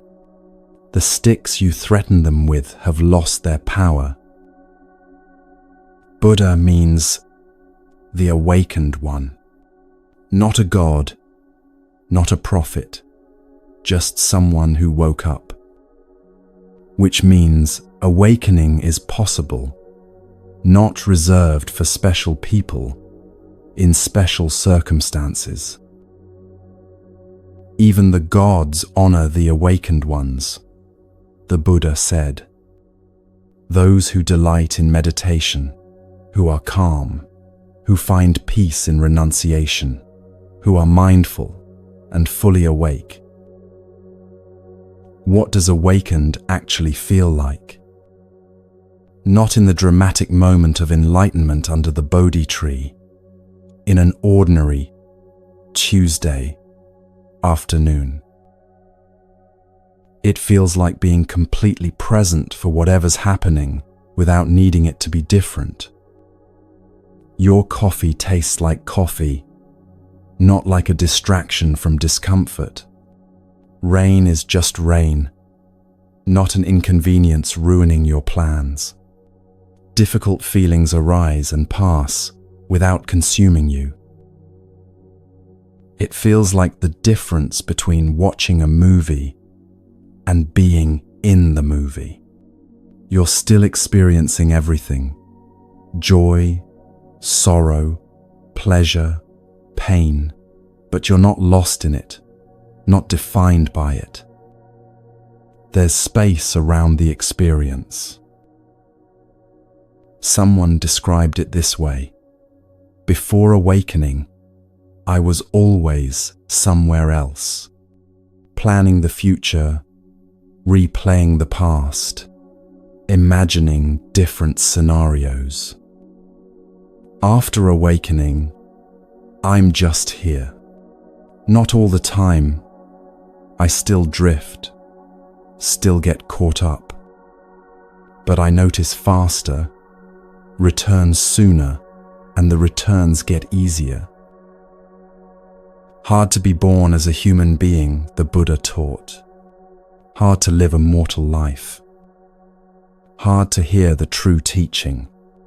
Hard to witness the arising of awakened ones. You've already won several lotteries just to be here. born human instead of any other form of life, living in a time when these teachings exist, having access to hear them. The odds of all that aligning are astronomical. Don't waste it scrolling, numbing, sleepwalking. Not to do any evil, the Buddha said, to cultivate good, to purify one's mind. This is the teaching of all Buddhas. 3 lines that contain everything. Stop harming. Start helping. Clean your mind. Simple to understand. Lifetime to practice. Patience is the supreme austerity the Buddha taught. Nirvana is supreme, say those who are awake. No true monk injures others. No ascetic oppresses others. Patience as supreme sacrifice, not fasting, not self-flagellation, not dramatic renunciation. Just the daily practice of not reacting, not striking back, not adding fuel to every fire. It's harder than any physical austerity. Easier to go without food for days than to be patient with someone who's testing every boundary. Easier to sleep on the ground than to stay calm when everything in you wants to explode. Not to insult, not to injure, to practice restraint according to the rules, to be moderate in eating, to dwell in solitude, to devote oneself to meditation. This is the teaching of all awakened ones. Rain of gold coins wouldn't satisfy our sensual desires, the Buddha said. Little pleasure and much pain, that's what they bring. Knowing this, the wise one finds no delight, even in heavenly pleasures. The disciple of the fully awakened Buddha delights in the ending of craving. Even gods envy those who are awake, not because they're better, because they're free. Free from the cycle of always wanting more, always fearing loss, always defending the ego against imagined threats. The awakened ones teach this, and the teaching brings something most people have forgotten is possible.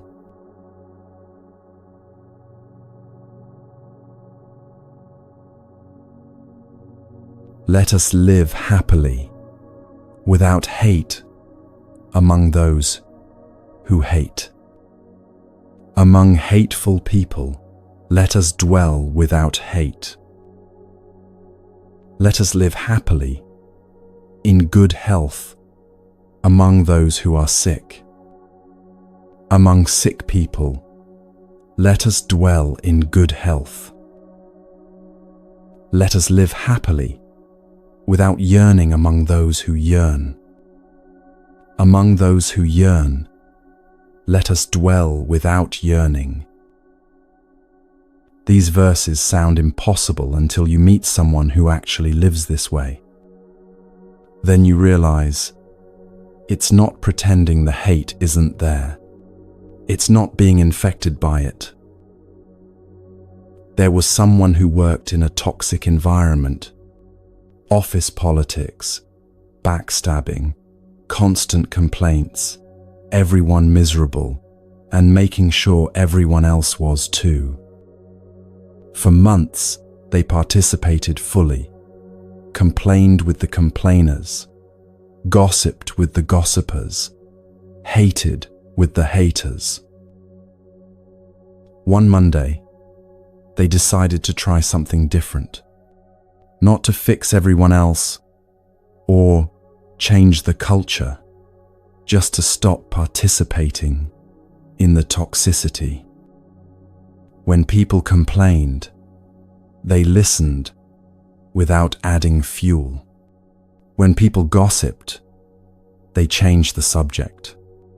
When people spread hate, they stayed quiet or found something genuinely appreciative to say. It was lonely at first. The bonding everyone else did through shared misery wasn't available anymore. Some people thought they were being fake or judgmental. But something shifted. They went home less drained. The job didn't get better, but they stopped carrying the poison home with them. And gradually, a few other people started sitting near them at lunch, drawn to the absence of drama, like plants turning toward light. Let us live happily, though we have nothing. Let us feed on joy like the radiant gods. Victory breeds hatred, the Buddha taught. The defeated live in pain. Those who've abandoned both victory and defeat live happily, at peace. As long as you're keeping score, who won, who lost, who's ahead, you're trapped. The winner feels temporary satisfaction and fear of losing. The loser feels resentment and plans revenge. Both are suffering. Real joy comes when you stop playing the game entirely. Not because you gave up or don't care, because you realized the game itself was the problem. There's no fire like lust, the Buddha said. No crime like hatred. No sorrow like the body. No bliss higher than peace. Hunger is the worst disease. Conditioned things are the greatest suffering. Knowing this as it truly is, nirvana is the highest bliss. Health is the highest gain. Contentment is the greatest wealth. Trust is the best kinship. Nirvana is the highest bliss. Contentment as greatest wealth. Not having everything you want, but wanting what you have. The billionaire who needs more is poor. The person with little who needs nothing is rich. Tasting the flavor of solitude and peace, one becomes free from fear and wrongdoing, drinking the nectar of truth. Good is the sight of noble ones, the Buddha taught. To live with them is always pleasant. By not seeing fools, one would always be happy. Those who travel with fools suffer a long journey. Living with fools is always painful, like living with an enemy. But living with the wise is pleasant, like meeting beloved relatives.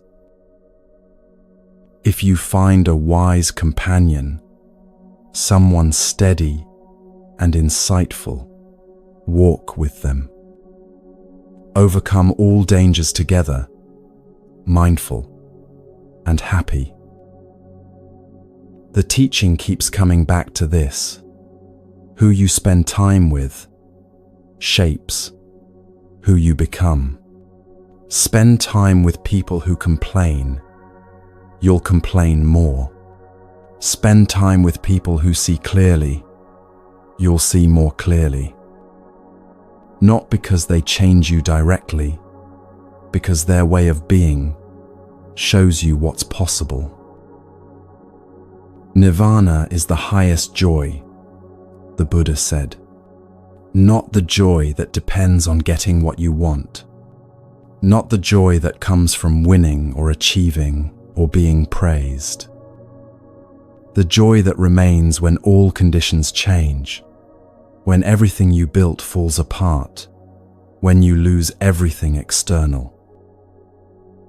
The joy of being free from craving, free from fear, free from the endless cycle of wanting and not wanting. But joy can become a trap when you start chasing it, grasping at it, demanding it as payment for your spiritual practice.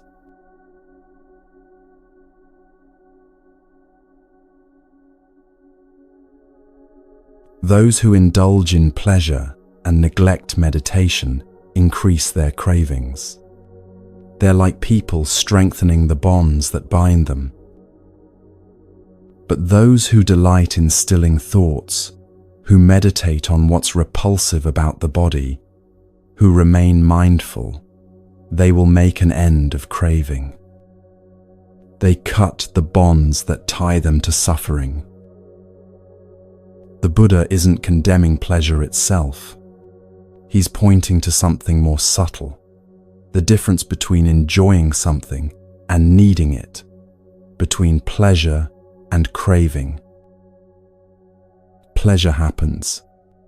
You eat good food, it tastes good. You hear music, it moves you. You're warm on a cold day, comfortable. Nothing wrong with any of that. Craving is different.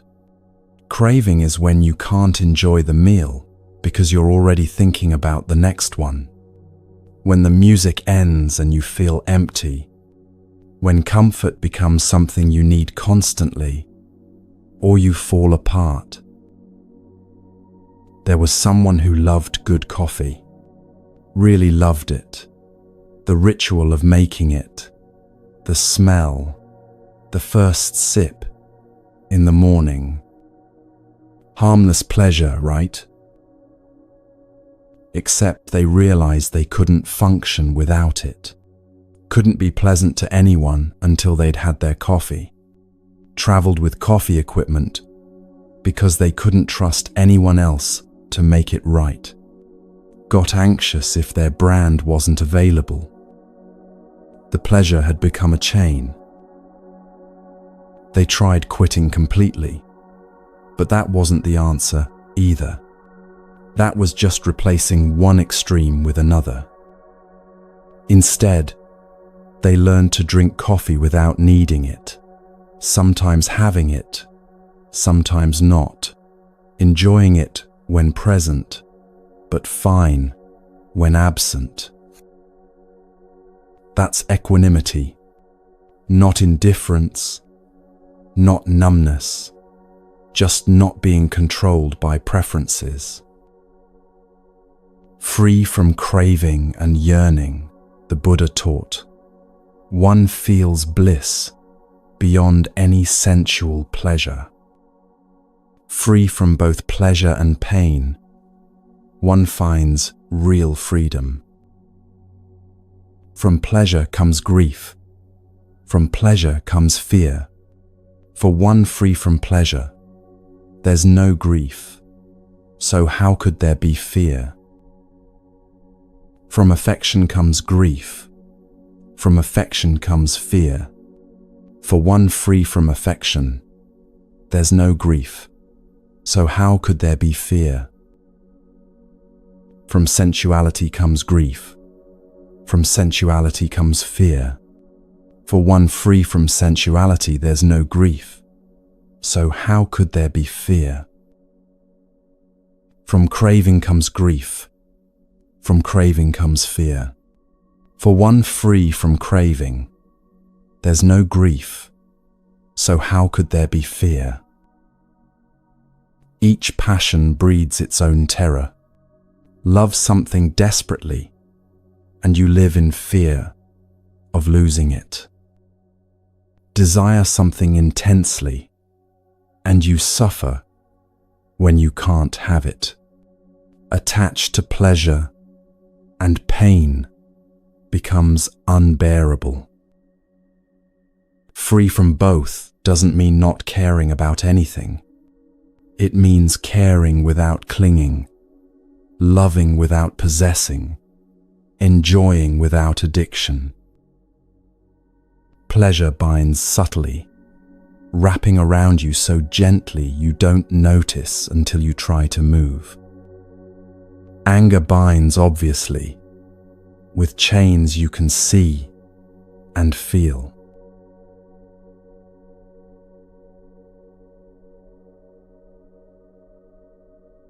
Abandon anger, the Buddha said. Give up pride. Get beyond all attachments. When you're not clinging to name and form, when you own nothing, suffering can't touch you. When anger rises like a speeding chariot, one who checks it, that person I call a true charioteer. Others just hold the reins. The image is exact. Anyone can hold reins when horses are calm. The test comes when they're racing, when anger has momentum and wants to run wild. Checking the chariot means feeling the full force of anger without acting on it, feeling the heat, the righteousness, the absolute certainty that you're justified and not moving.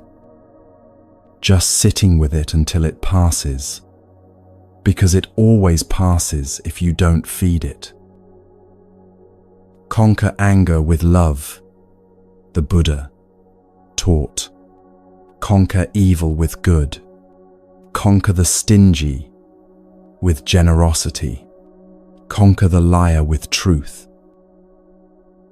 Speak the truth. Don't give in to anger.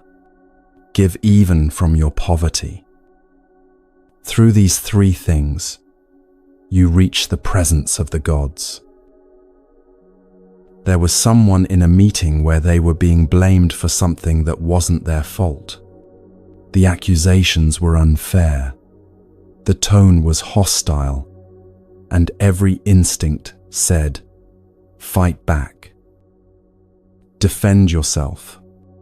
Make them see they're wrong. They opened their mouth to do exactly that, then stopped.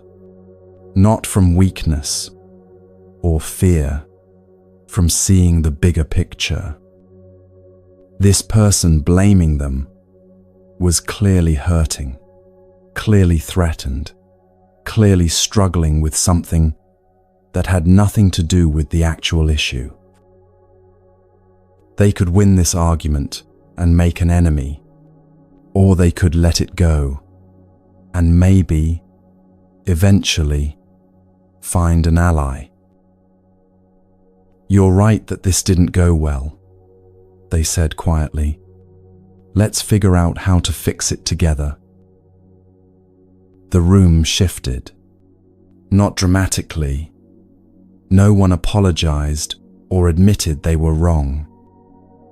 But the tension dropped, the defensiveness eased, and they actually solved the problem instead of just arguing about whose fault it was.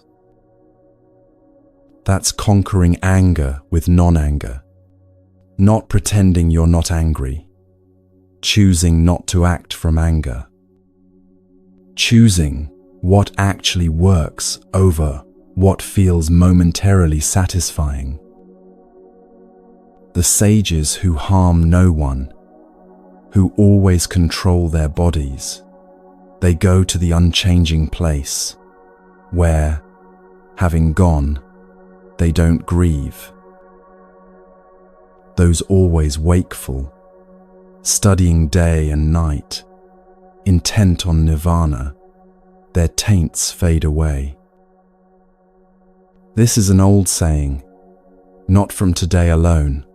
They blame one who sits silent. They blame one who speaks much. They blame one who speaks moderately. There's no one in the world who isn't blamed. There never was, there never will be, nor is there now anyone who is only blamed or only praised. Everyone gets criticized. The quiet one for being distant, the talkative one for being overbearing, the moderate one for being bland.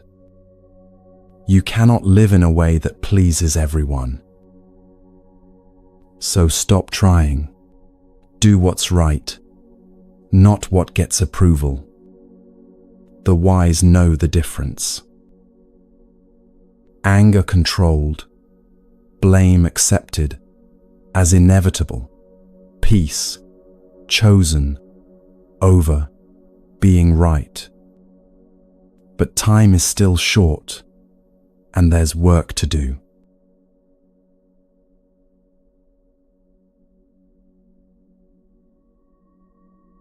You stand at death's door, the Buddha said. You're about to travel far, and you have no provisions for the journey. Make an island for yourself. Strive quickly. Be wise. With impurities blown away, free from passion's stain, you'll reach the noble land of the awakened ones. Your life is almost over. You've come to death's presence. There's no resting place on the way, and you have no provisions. Make an island for yourself. Strive quickly. Be wise. With impurities blown away, free from passion's stain, you won't return to birth and aging. The yellow leaves are falling. That's you. Death's messengers are waiting. That's real. The journey is beginning whether you're ready or not. Not meant to terrify you into panic. Meant to wake you from the comfortable delusion that you have unlimited time to figure things out. Someone once put off every important thing, the difficult conversations, the meaningful work, the vulnerable connections, thinking they'd get to it eventually. Then they got a diagnosis that changed eventually to maybe 6 months. Suddenly, the unimportant fell away. The grudges they'd been nursing, irrelevant. The career achievements they'd been chasing, meaningless. What mattered became crystalline clear, being present with people they loved, saying what needed saying, making peace with their own story. They built the island in 6 months that they could have been building all along. And when the end came, they were ready. Not because they'd finished everything, because they'd done what actually mattered. Little by little, moment by moment, the Buddha taught.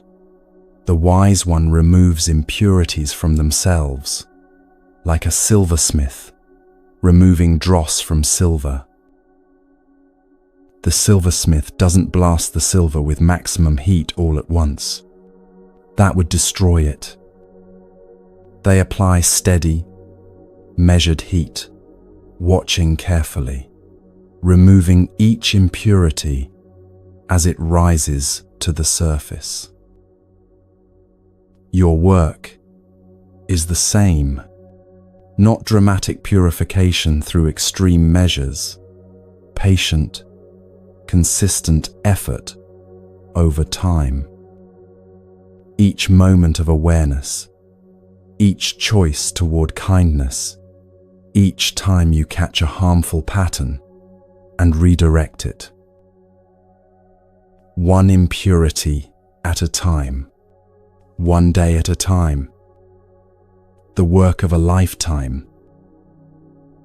As rust arising from iron eats away the iron itself, the Buddha said, so one's own deeds lead the transgressor to a bad destination. The rust comes from the iron. It's not applied from outside. It's the iron corrupting itself through its own nature, interacting with air and water.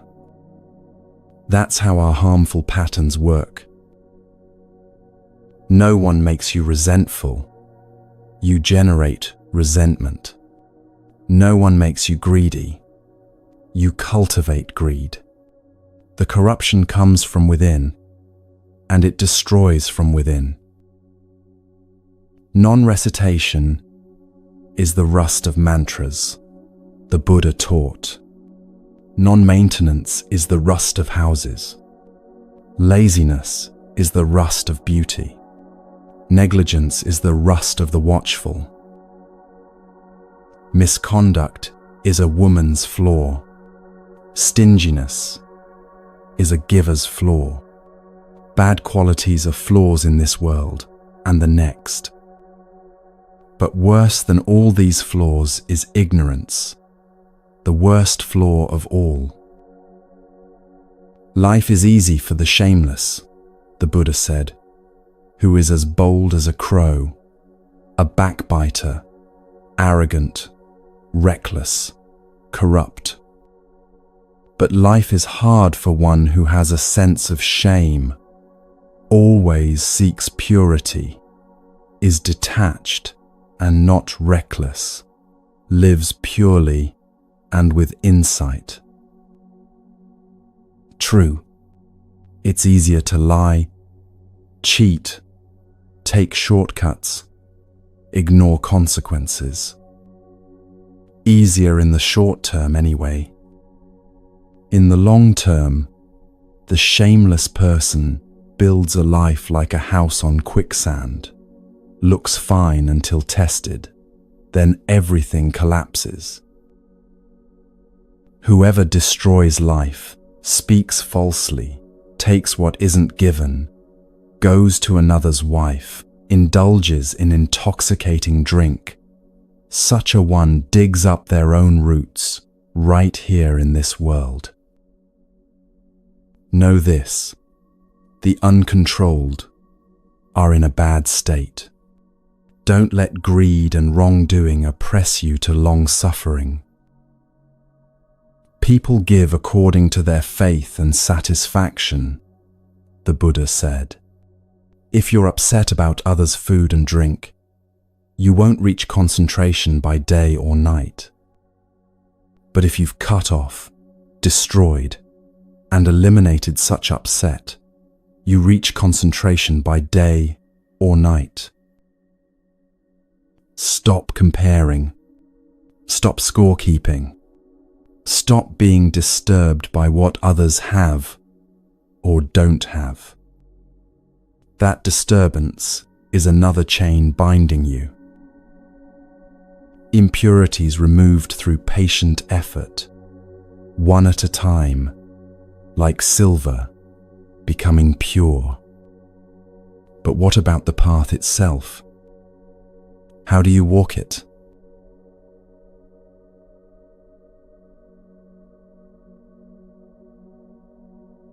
Not by force of speech does one become righteous, the Buddha taught.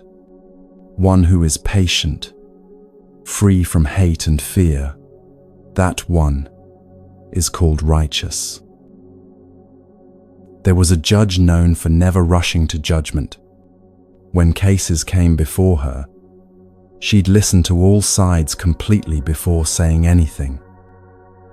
Sometimes she'd pause for a full minute just thinking, the entire courtroom silent, waiting. Other judges were faster, more decisive, more impressive in their quick certainty. But her verdicts held. People trusted her rulings, even when they disagreed, because they knew she'd actually considered everything carefully. She wasn't smarter than other judges. She just understood that truth reveals itself slowly, that quick judgment is usually wrong judgment, that patience isn't weakness. It's the only way to see clearly. A speaker of much Dhamma who doesn't practice it is like a cowherd counting others' cattle, the Buddha said. They don't share in the contemplative life. A speaker of little Dhamma who practices the teaching, who abandons passion, aversion, and delusion, who has right knowledge and a mind well freed, such a one shares in the contemplative life. Not how much you know, how much you live. Not how eloquently you speak about compassion, how compassionately you treat the person in front of you right now. One isn't called an elder just because one's head is grey, the Buddha taught. If one is merely advanced in years, one is called aged in vain. One in whom there is truth, Dhamma, harmlessness, restraint, and self-control, who has expelled stains and is wise, that one is called an elder. The venerable elder isn't determined by age, but by virtue. You can be 80 and still a fool. You can be 30 and genuinely wise. Grey hair proves nothing except time passing. Not by eloquence or beautiful appearance does one become good. If one is envious, stingy, or deceitful, the Buddha said. But one in whom these are cut off, uprooted, eliminated, one who is wise, with hatred expelled, that one is called good. Not by shaven head does one become a monk if one is undisciplined and speaks untruth. How can one full of greed and desire be a monk? But one who calms all evil, great and small, by calming evil, is one called a monk. The costume doesn't make the monk. The vows don't make the monk. Living the teaching makes the monk, whether they're wearing robes or jeans. Righteousness established through calm examination, patience, and actual practice rather than performance. Now the path opens before you, clear and waiting.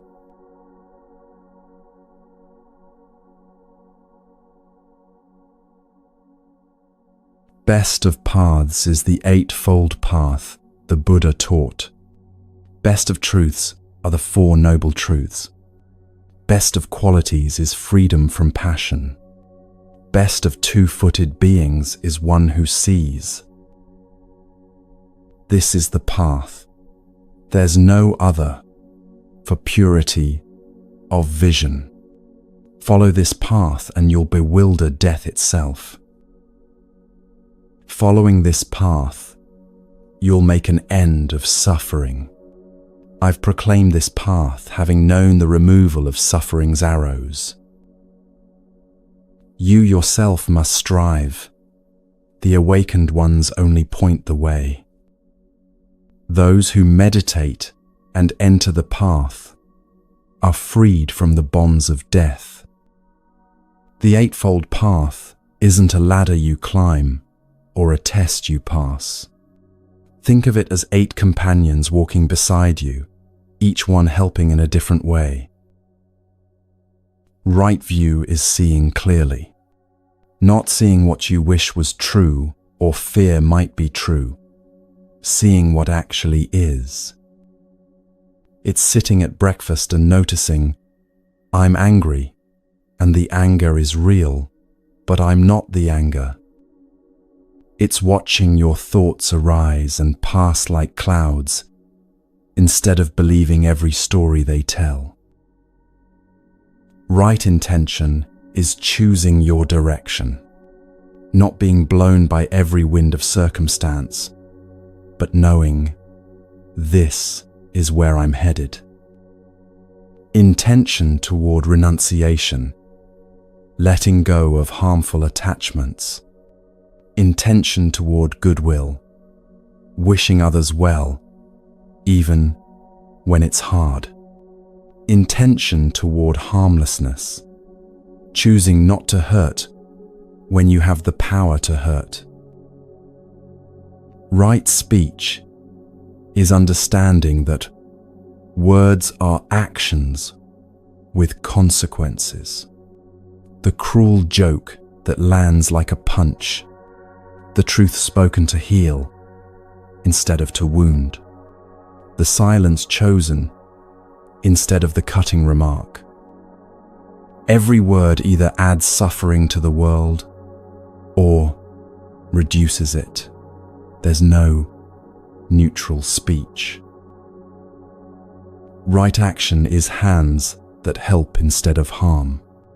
Not killing, not stealing, not abusing others sexually, but also the positive, reaching out, offering what you have, touching gently when you could grab roughly. Right livelihood is work that doesn't wound the world, not making your living through harm, no weapons dealing, no slave trading, no poison selling, no fraud.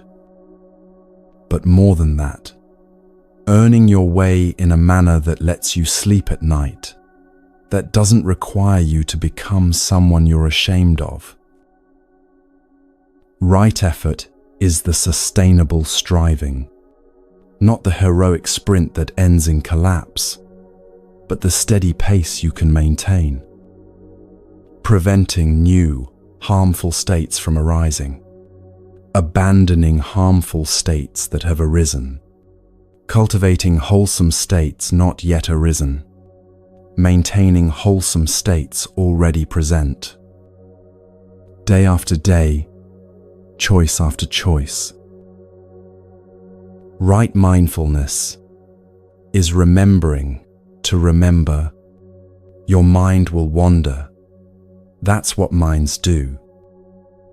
Mindfulness is noticing when it's wandered and bringing it back, then noticing again when it wanders again, bringing it back again, 10,000 times if necessary. Right concentration is gathering what's scattered. Your attention is usually fragmented, part here, part there, part in yesterday, part in tomorrow. Concentration brings it all to one point, like sunlight through a magnifying glass, and something ignites. There was someone who lived this way without knowing the Buddhist names for it.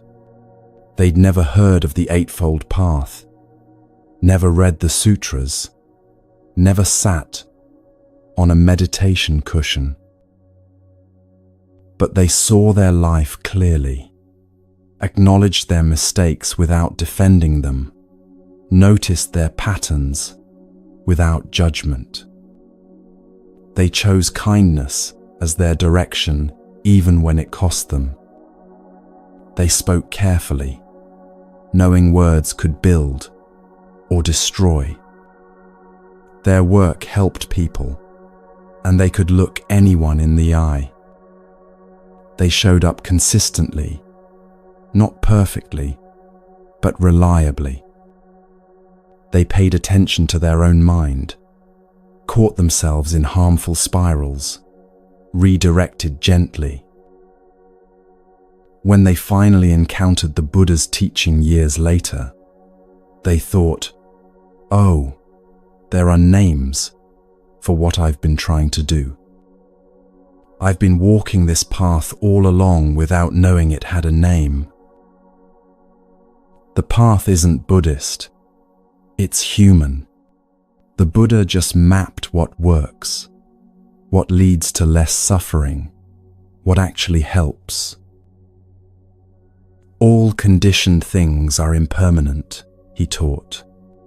When one sees this with wisdom, one grows weary of suffering. This is the path to purity. All conditioned things are suffering. When one sees this with wisdom, one grows weary of suffering. This is the path to purity. All things are not self. When one sees this with wisdom, one grows weary of suffering.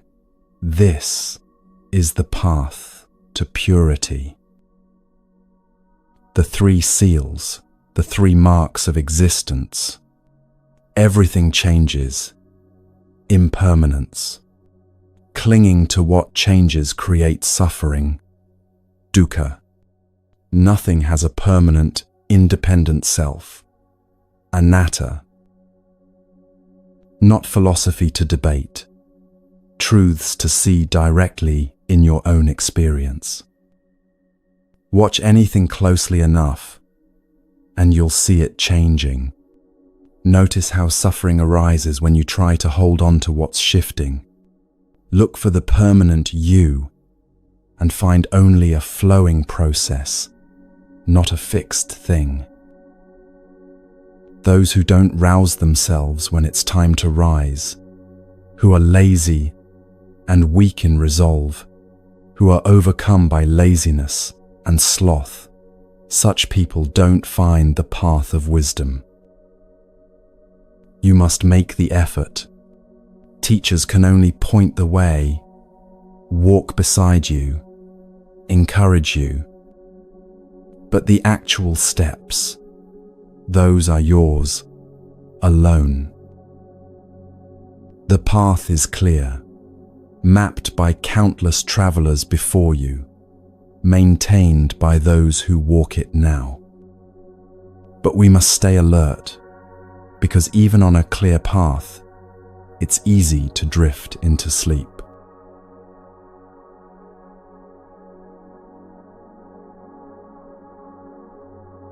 One who gives in to heedlessness in slight things, who delights in slight things, who doesn't remember the goal, such a one grows in craving, like a creeper in the forest.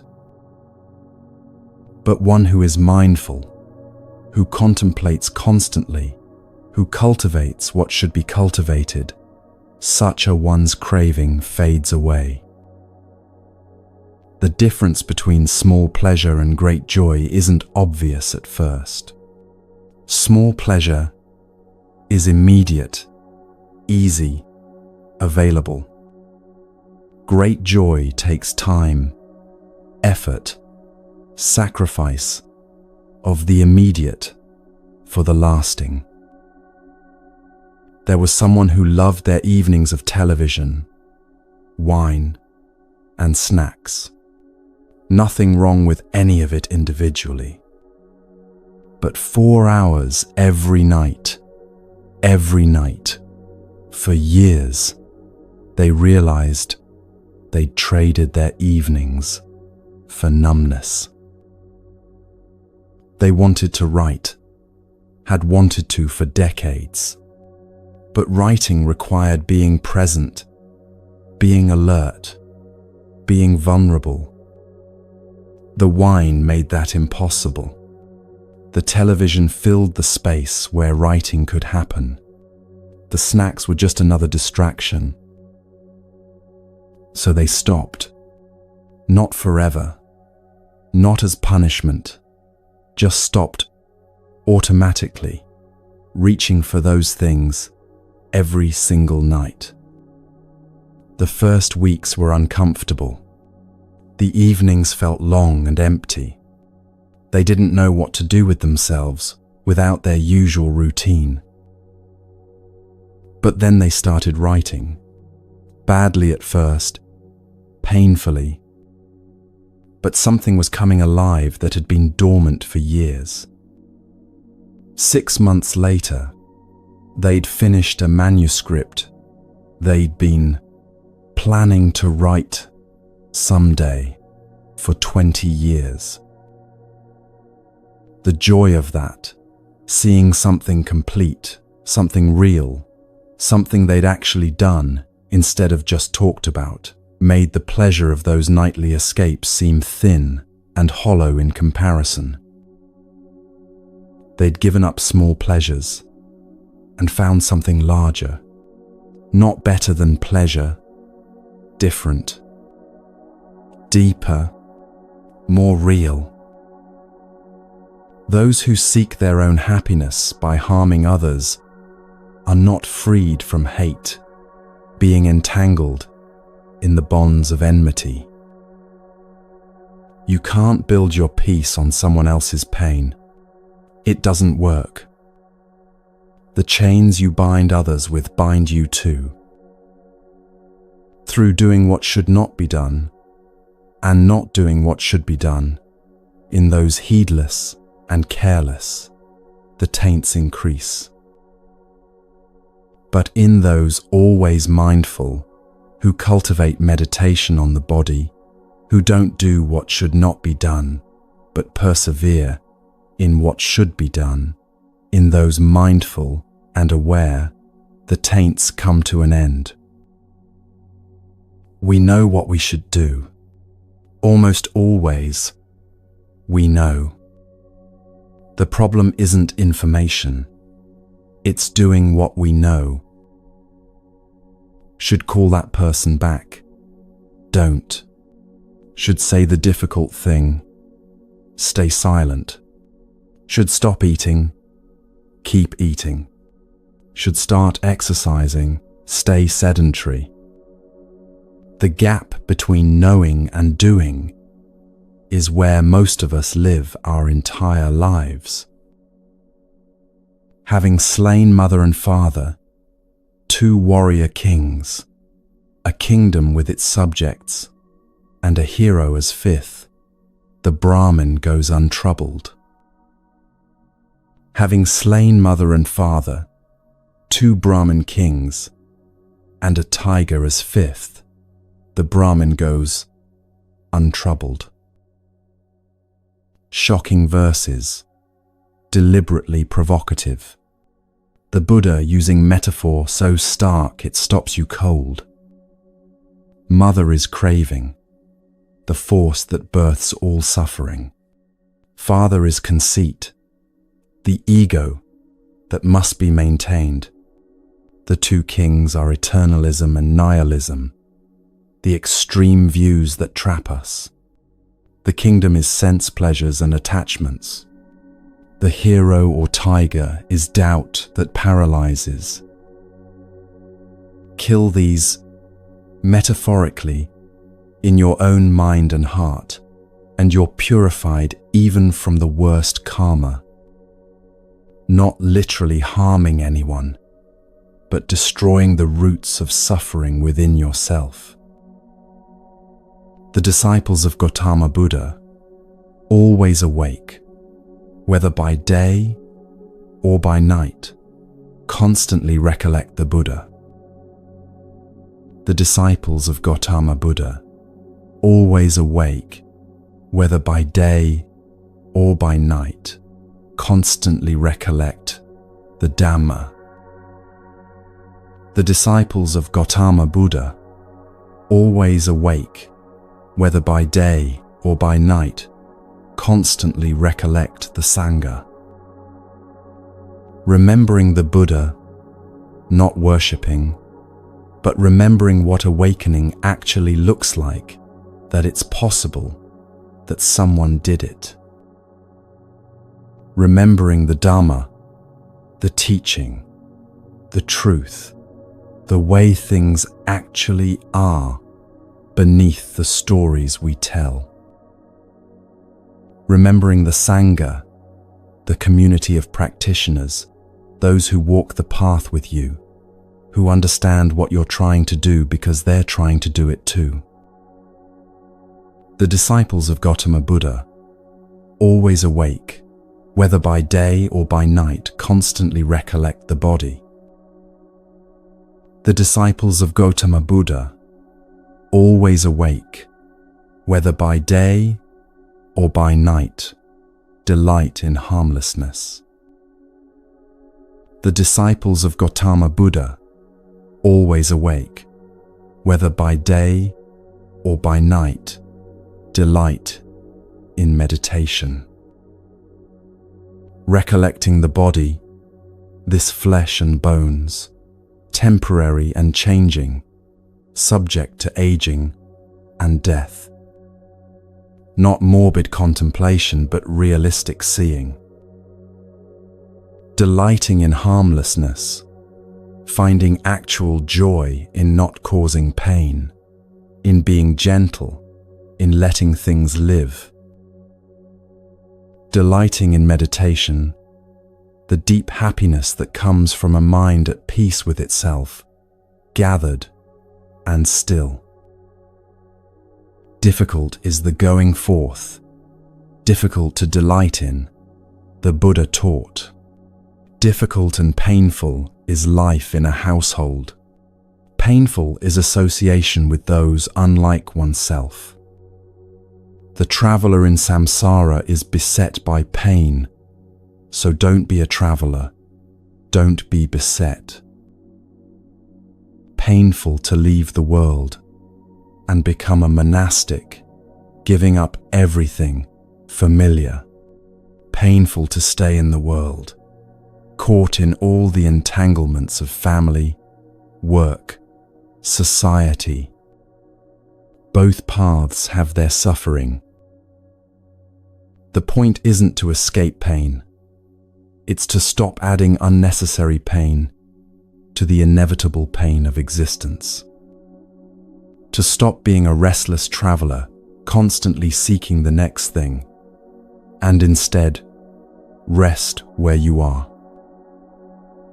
Awareness sharpens through practice, through remembering, through paying attention, day and night.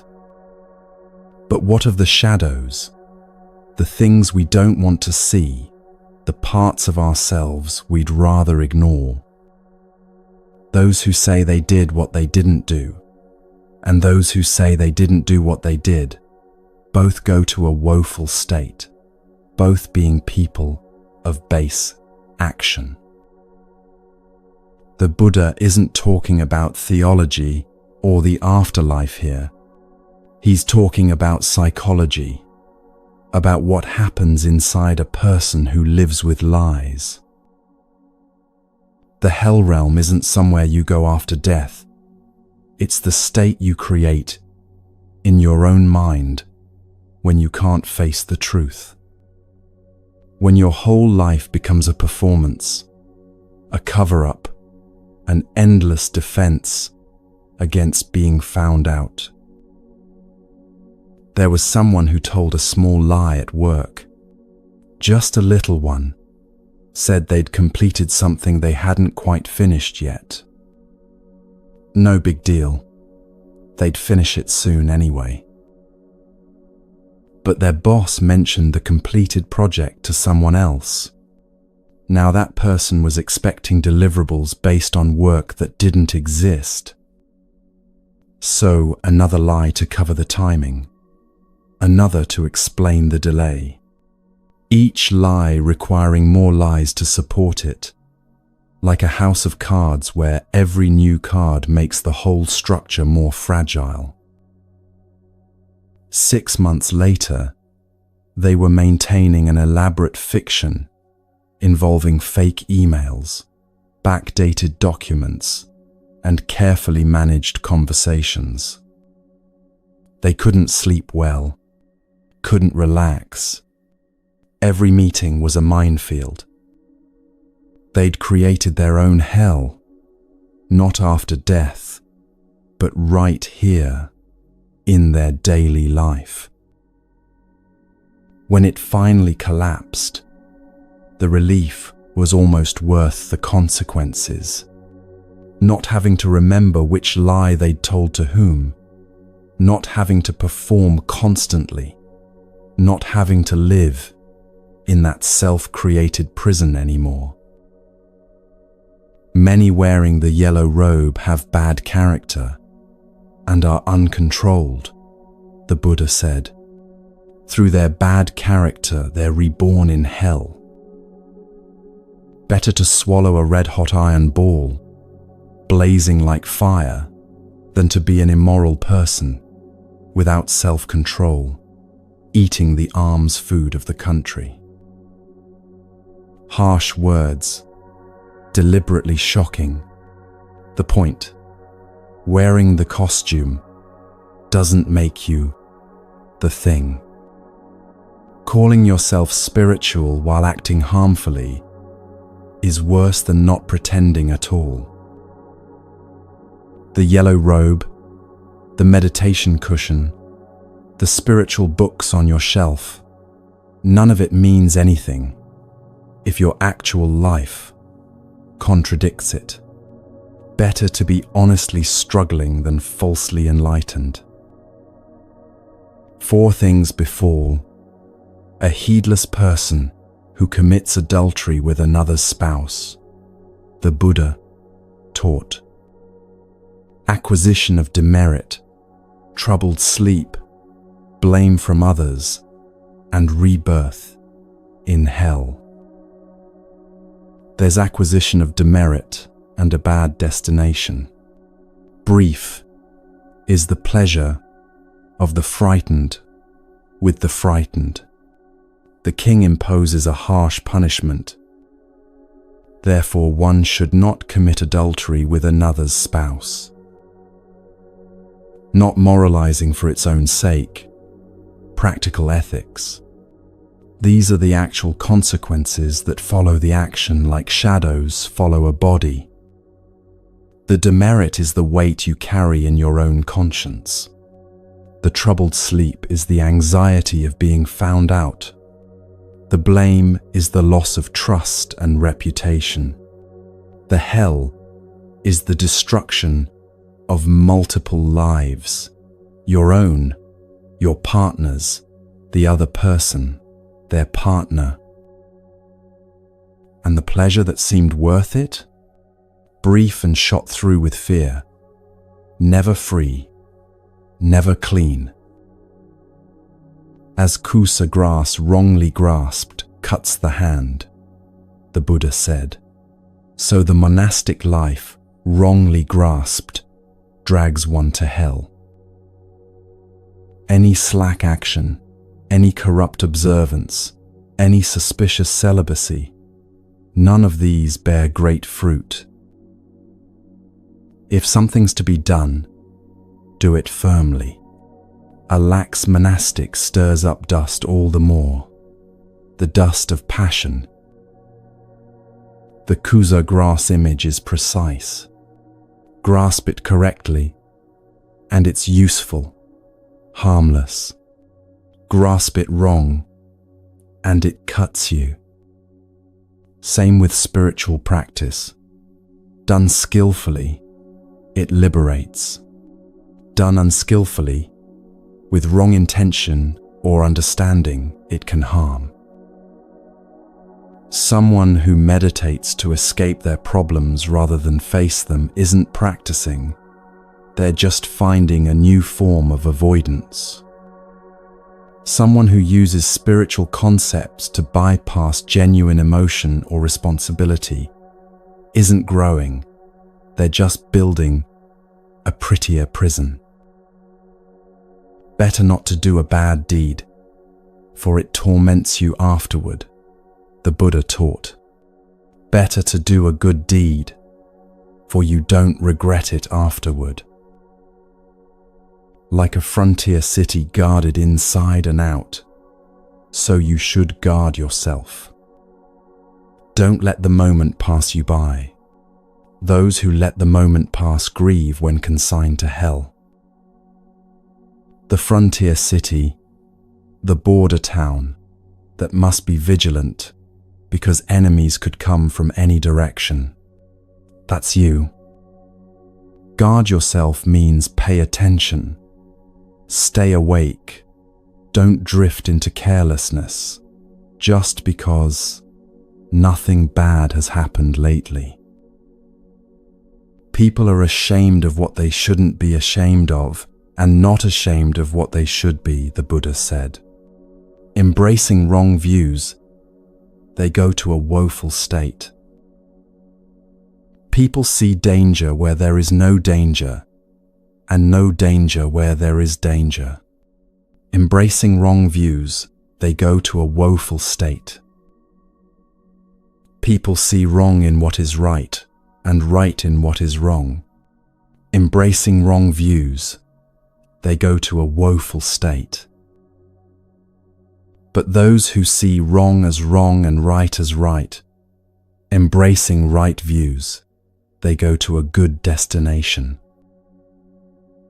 Ashamed of being vulnerable, but not ashamed of being cruel. Afraid of looking weak, but not afraid of causing harm. Seeing kindness as foolishness, and ruthlessness as strength. All of it upside down, all of it leading to suffering. From darkness we turn to endurance, the strength to bear what must be borne.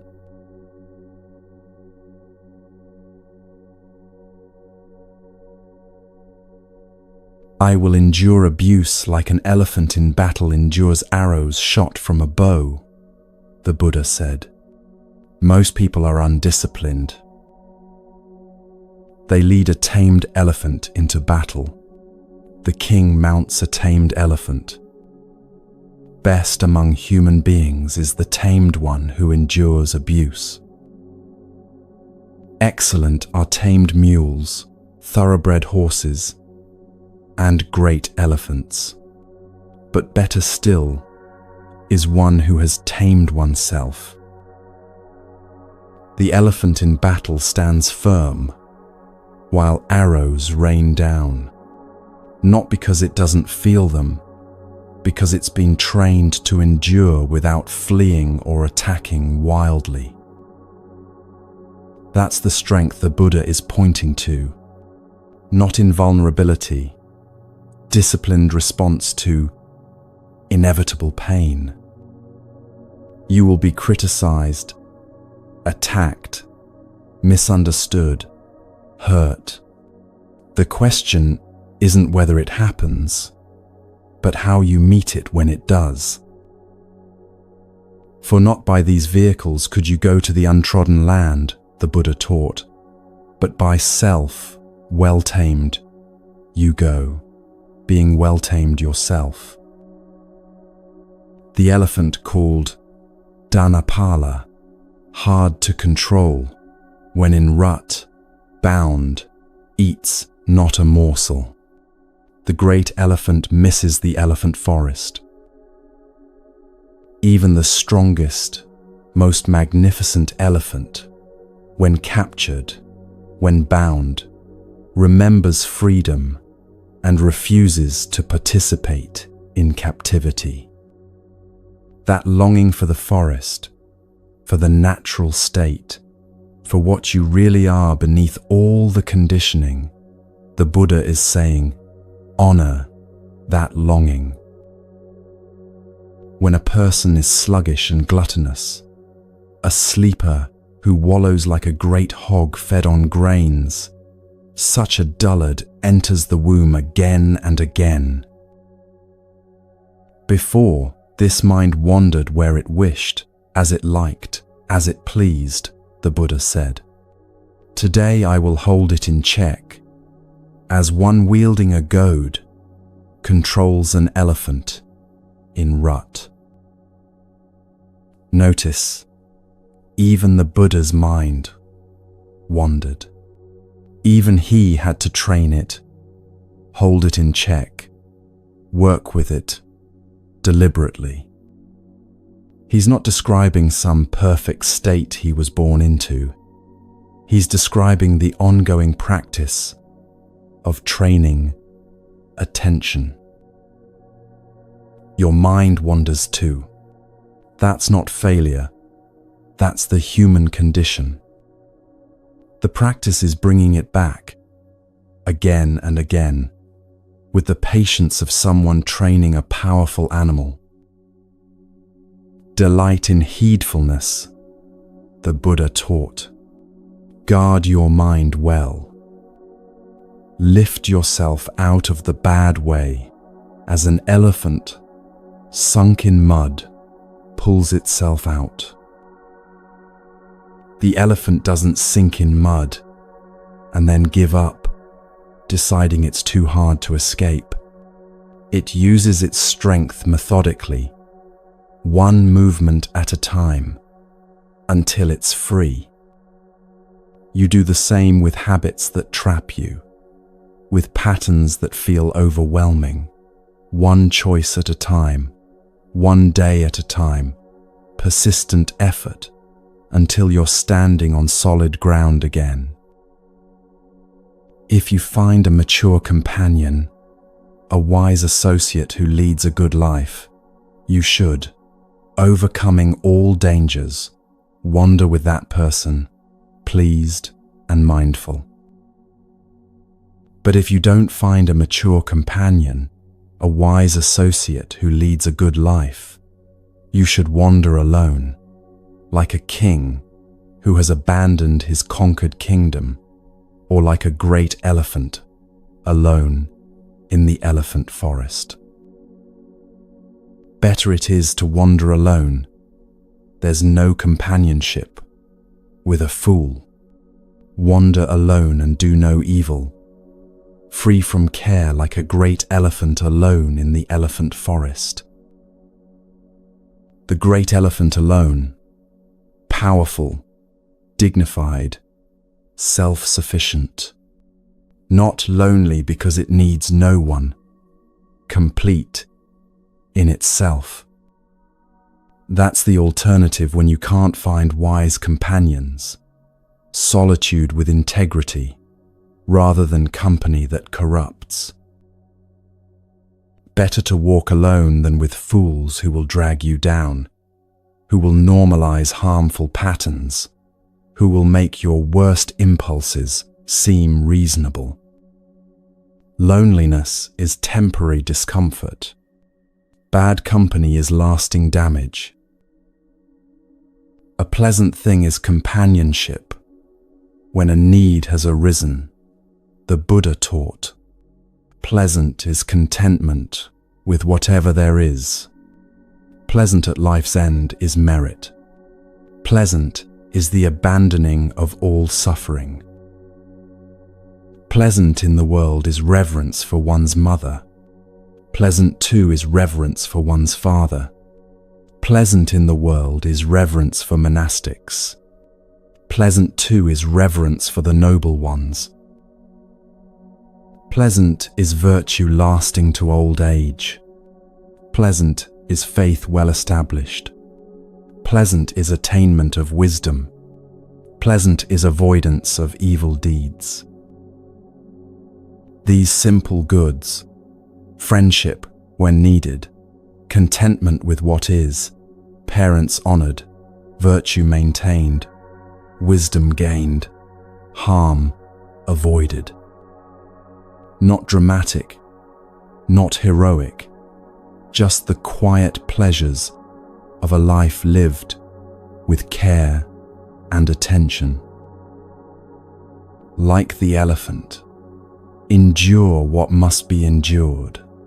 The arrows of criticism, the weight of responsibility, the difficulty of transformation. Like the monk, renounce what must be renounced, the comfortable lies, the easy escape, the false companionship that corrupts.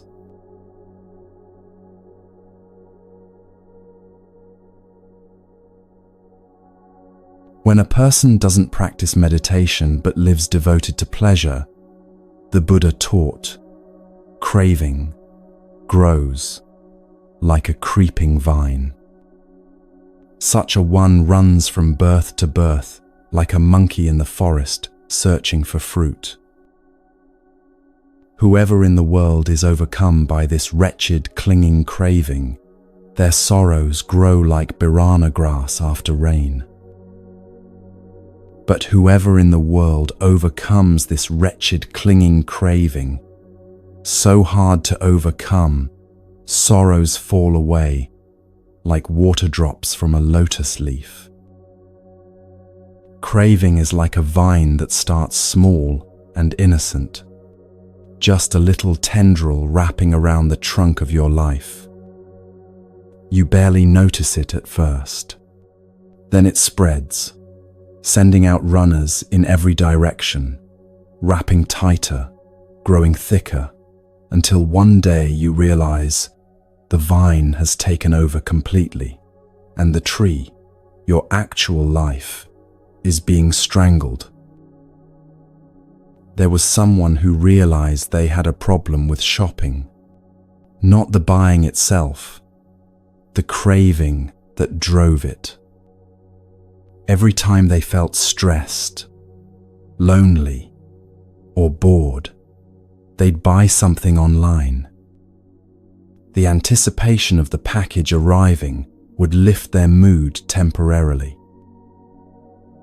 They tried to stop buying certain things, clothes, then electronics, then books, but the craving just moved to something else. It wasn't about the objects, it was about the momentary relief from discomfort. So they tried something different. Instead of cutting branches, they went for the root. They started sitting with the discomfort that triggered the shopping urge, feeling the boredom without reaching for distraction, experiencing the loneliness without trying to fill it with things. Brutal at first. The craving would scream for satisfaction. But gradually, like a fire without fuel, it weakened. Not because they'd developed iron willpower, because they'd stopped feeding the root. The monkey jumps from tree to tree, searching, always searching, never finding fruit that satisfies. That's what craving does. Keeps you moving, seeking, convinced the next thing will finally be enough. This is the blessing I tell you, the Buddha said.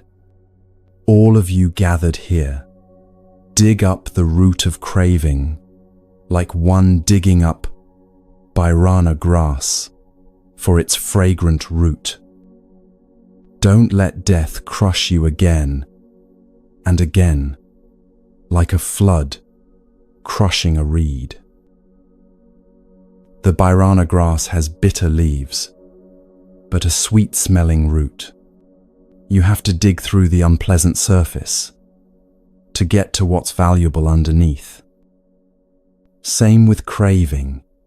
You have to go through the discomfort of not satisfying it to reach the freedom beneath. Just as a tree, though cut down, sprouts again if its root is strong and undamaged, so suffering returns again and again if craving's tendency is not completely uprooted. You can cut down the manifestations of craving 1,000 times. Stop drinking but start eating compulsively. Stop eating compulsively but start overworking. Stop overworking but start endlessly scrolling. The root remains intact, sending up new shoots wherever you're not looking. The 36 streams of craving flowing toward pleasure overwhelm a person of wrong views, the Buddha taught. The currents, thoughts based on passion, carry such a one away. 36 rivers of desire, wanting things to be different than they are, wanting more of what feels good, wanting less of what feels bad, wanting to be someone else, somewhere else, some other time. All flowing, all pulling, all trying to sweep you away from where you actually are. The streams flow everywhere. The creeper sprouts and spreads. Seeing the creeper that has arisen, cut the root with wisdom. Beings flow toward pleasures, the Buddha said, seeking delights. Such people, subject to birth and aging, just see them, caught in the current of craving. People caught in craving run about like a hunted hare, bound by fetters and bonds. They return to suffering again and again for a long time. The hare fleeing the hunter, pure panic, no strategy, just running. That's beings fleeing their own craving, which is impossible because you can't outrun what's inside you. The faster you run, the more exhausted you become, and the craving is still there, waiting. People caught in craving run about like a hunted hare. Therefore, one wanting freedom from passion should remove craving from oneself. Someone free from the forest of craving returns to the forest again. Just look at that person. Though free, they run back to bondage. The saddest case, someone who has tasted freedom, who knows what it's like to be free from craving, who then voluntarily walks back into prison. Was free, returned to prison. The Buddha's words are stark because the situation is tragic. Why do people do it? Because freedom can be uncomfortable. It requires being present with everything, not just the pleasant, but the difficult, the boring, the painful. Craving offers the familiar comfort of having something to chase, someone to be, somewhere to get to. Craving loosens its grip when we become what we're looking for, instead of endlessly seeking it outside ourselves.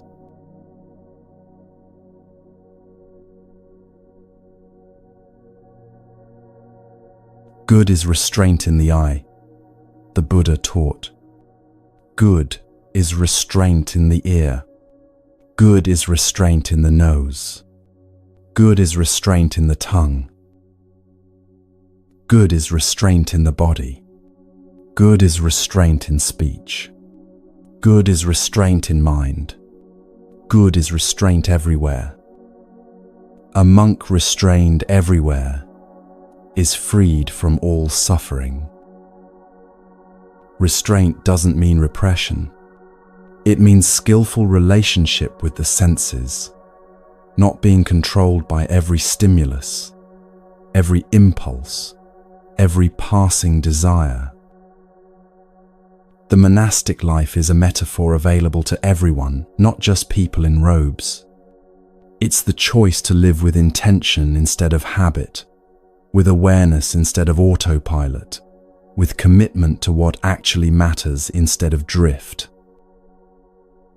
One who restrains hand and foot, restrains speech as well, delights in inner stillness, is content, solitary, at peace.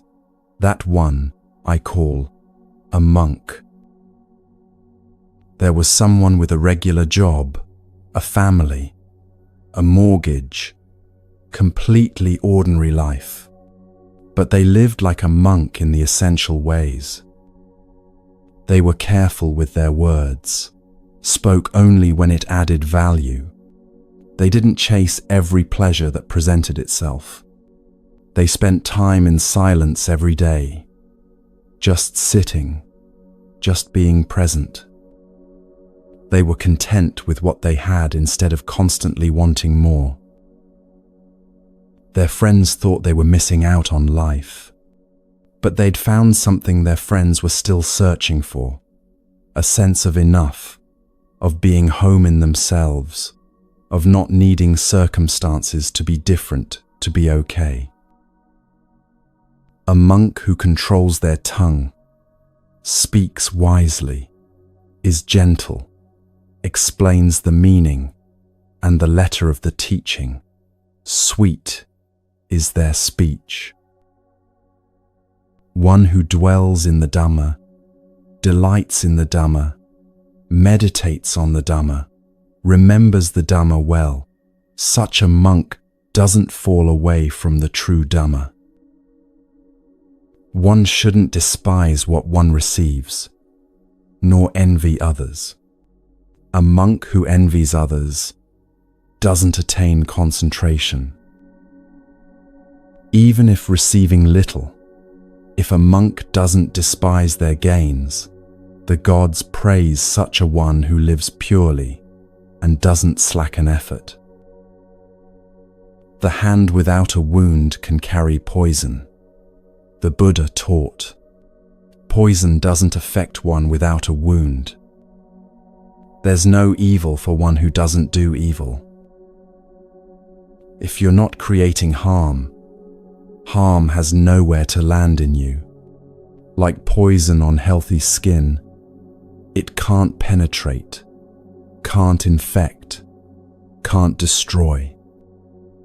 But one small wound, and the poison enters, spreads, kills.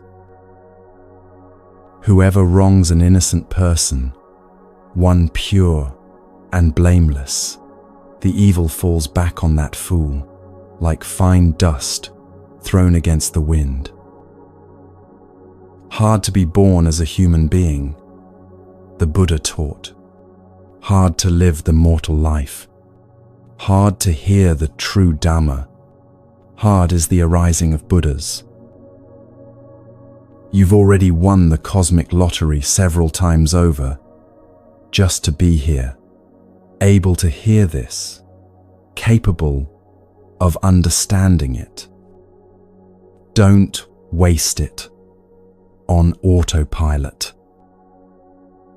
Empty the boat, the Buddha said. Emptied, it will sail swiftly for you. Having cut off passion and hate, you'll reach nirvana. The boat is your life, and it's full of cargo you don't need. Old grievances, future worries, opinions about everything, the story about who you are and who you should be. Empty it and see how much faster and lighter you move. Cut off 5, abandon 5, and develop 5 more, the Buddha taught. A monk who has transcended 5 fetters is called one who has crossed the flood. 5 to cut off: greed, ill will, sloth, restlessness, doubt. 5 to abandon: greed for form, greed for formless states, conceit, restlessness, ignorance. 5 to develop: faith, energy, mindfulness, concentration, wisdom.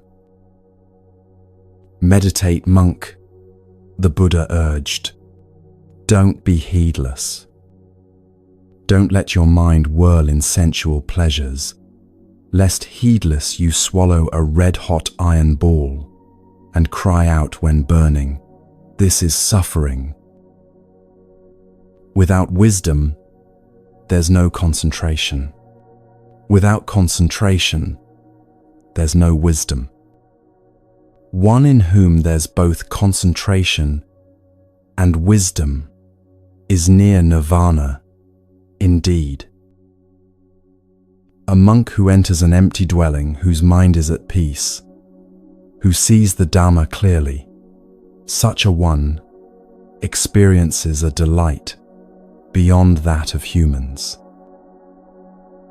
Whenever one reflects on the arising and passing of the aggregates, one gains rapture and joy.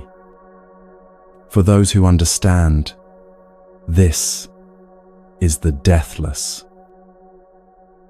Seeing things arise and pass, breath coming and going, thoughts appearing and dissolving, emotions swelling and subsiding, everything in constant flux. Really seeing this, not just knowing it intellectually, but witnessing it directly in your own experience, that's the beginning of freedom from death. For a wise monk in this very teaching, this is the beginning, guarding the senses, contentment, restraint in the code of conduct, association with noble friends, whose livelihood is pure, who are not lazy. One should be hospitable and well-mannered. Then, full of joy, one will make an end of suffering. Just as the jasmine sheds its withered flowers, so monks shed passion and hate. Let the flowers fall. Let the dead petals drop. Not by force, not by straining, just by being present as they naturally release their hold and drift away. The monk achieves freedom not by becoming someone else, but by releasing what was never truly theirs to begin with. What is this freedom called?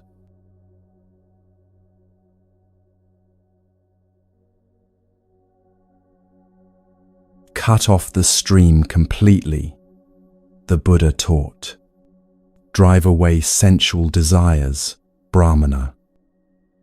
Knowing the ending of conditioned things, you become a knower of the unmade, nirvana.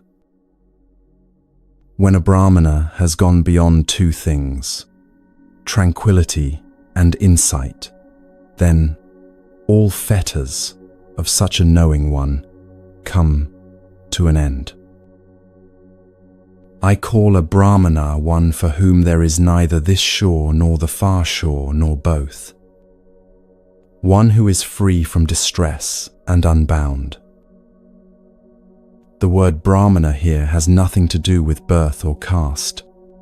The Buddha is describing inner nobility, the qualities of someone who has completed the journey, who has arrived at what they were always seeking. No shore means not clinging to anything, not this world or the next, not being or non-being, not existence or extinction. Just free, completely free, standing nowhere because there's nowhere they need to stand. I call a Brahmana one who is meditative, free from blemish, settled, whose work is done, who is free from taints and has attained the highest goal. There was someone you might have met and not noticed anything special about them. They worked an ordinary job, lived in a regular house, wore normal clothes. But when you talked to them, something was different. They weren't trying to impress you or convince you of anything. They didn't need to be right or to win. When you spoke, they actually listened instead of just waiting for their turn to talk. When they spoke, their words came from somewhere real, not from script or performance. They'd clearly been through things, you could see it in their eyes, but they weren't carrying those things like weights anymore. More like they'd learned from them and set them down. The sun shines by day, the Buddha said. The moon glows by night. The warrior shines in armor. The Brahmana shines in meditation. But all day and all night, the Buddha shines in radiance. I call a Brahmana one who has banished evil, who is called a contemplative for being calm, who has left home by going forth, who has expelled all blemish. Because one has banished evil, one is called a Brahmana, the Buddha taught. Because one lives in peace, one is called a contemplative. By abandoning one's impurities, one is called one gone forth. The titles don't matter. What matters is the actual state of being they point to. Someone who has genuinely let go of causing harm, who lives in actual peace, who has released what needed releasing. One should not strike a Brahmana, the Buddha said, nor should a Brahmana let loose anger at the striker. Shame on one who strikes a Brahmana, and more shame on one who lets loose anger. It's no small thing for a Brahmana that one restrains the mind from things endearing. When the intent to harm has been abandoned, right there, suffering is stilled. The person I'm describing, when someone was rude to them, they didn't become rude back. Not because they were suppressing anger, just because the anger didn't arise the way it once might have. The insult landed, but found nothing to stick to, like rain on leaves that just runs off. I call a Brahmana one who does no wrong by body, speech, or mind, who is restrained in these three ways. I call a Brahmana one from whom one should learn the Dhamma taught by the rightly self-awakened one, paying homage respectfully as a Brahmin to the sacrificial fire. Not by matted hair, by clan, or by birth does one become a Brahmana, the Buddha taught. One in whom there is truth and Dhamma is pure, that one is a Brahmana. What use is your matted hair, you fool? What use your skin of deer? Inwardly you're full of greed, while outwardly you make yourself pure. The costume means nothing. You can wear robes or matted hair or designer clothes. None of it matters if your actual life contradicts what you're presenting. But someone wearing ordinary clothes, who lives with genuine integrity, who has done the inner work, that one is holy, whatever they're wearing. I call a Brahmana one wearing rag robes, lean, with veins showing, meditating alone in the forest. I don't call one a Brahmana for being born of a Brahmana mother or from Brahmana womb. If one has possessions, one is just called one who says, sir. I call a Brahmana one who is without possessions and without clinging. I call a Brahmana one who has cut all fetters and doesn't tremble, who has gone beyond bonds and is unbound. The person had let go of so much, not in a dramatic renunciation, just gradually, over years, releasing what didn't serve. The need to be admired, the need to accumulate, the need to be right, the need to have their version of the past validated. Each release made them lighter, freer, more present. I call a Brahmana one who has cut the strap and thong, the rope with its attachments, who has lifted the bar of the door and is awakened. I call a Brahmana one who, though innocent, endures abuse, beating, and binding, whose strength is patience, whose army is strength. I call a Brahmana one who is free from anger, observant of duties, virtuous, without craving, tamed, and in the final body. The final body, meaning this is the last time they'll be driven by unconscious craving into another life of suffering. They've finished the work. This life is completion, not preparation for another round. I call a Brahmana one who doesn't cling to sensual pleasures, like water on a lotus leaf or a mustard seed on the point of an awl. Water doesn't stick to the lotus leaf. It beads up and rolls off. A mustard seed can't balance on a needle point. It falls right off. That's the relationship to pleasure. You can experience it without being trapped by it, enjoy it without needing it, touch it without clinging. I call a Brahmana one who knows right here the end of suffering, who has put down the burden and is unbound. I call a Brahmana one of deep discernment, wise, knowing the right and wrong path, who has attained the highest goal. The person knew things, but not from books alone. They knew from having walked through darkness and found the way out. When you asked them questions, they didn't quote texts.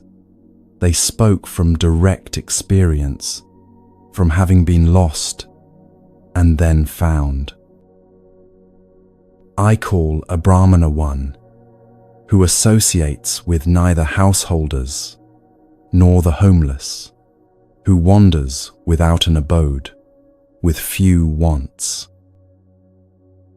I call a Brahmana one who has laid down the rod toward beings, firm and frail, who neither kills nor causes killing.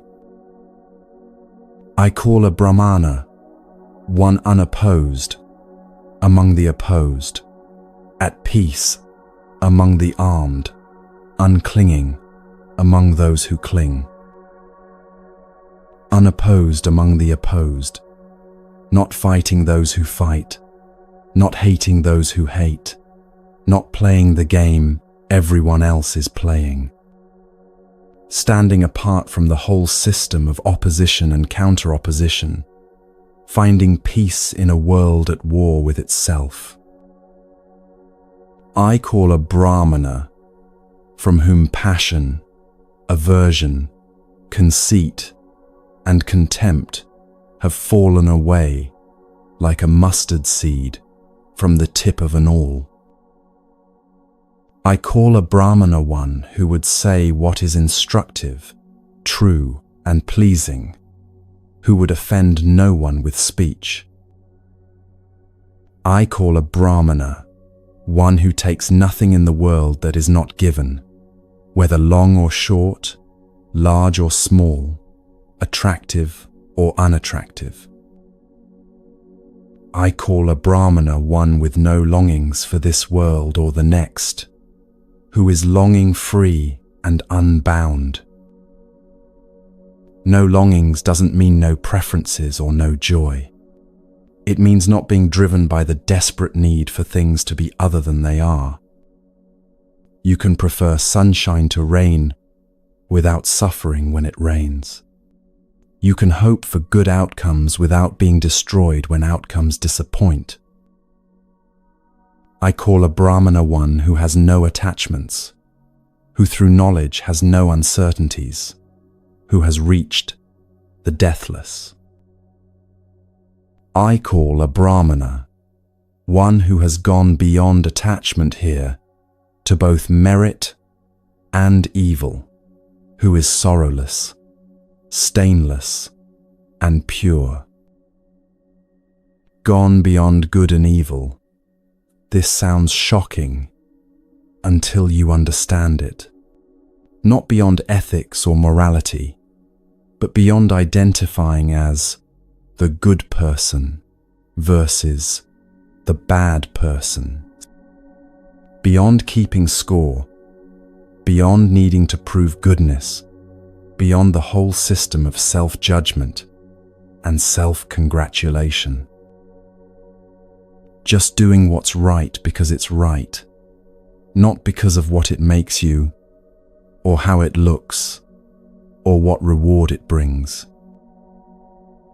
I call a Brahmana one who is spotless, like the moon, pure, serene, and clear, in whom delight in being has been destroyed. Like the moon, pure, serene, clear, untroubled. Not because nothing difficult ever happens, but because nothing sticks, nothing stains, nothing permanently disturbs that fundamental clarity. The person had that quality. You could bring them your chaos, your drama, your emergency, and they'd help without absorbing it, without becoming it.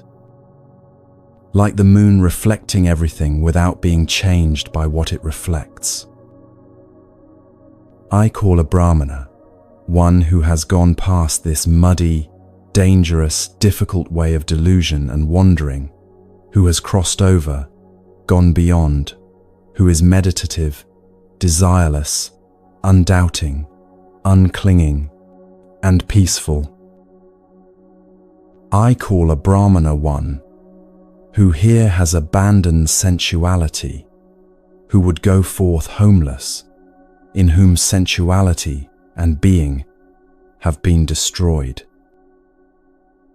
I call a Brahmana one who here has abandoned craving, who would go forth homeless, in whom craving and being have been destroyed. I call a Brahmana one who has abandoned human bonds and gone beyond heavenly bonds, who is released from all bonds. Released from all bonds, not just the obvious chains, but the subtle ones too. Not just free from addiction to harmful things, but free from addiction to good things used badly. Not just beyond earthly attachments, but beyond spiritual attachments, beyond even the attachment to being free. I call a Brahmana one who has abandoned delight and displeasure, grown cool, without acquisitions, a hero who has conquered all the worlds.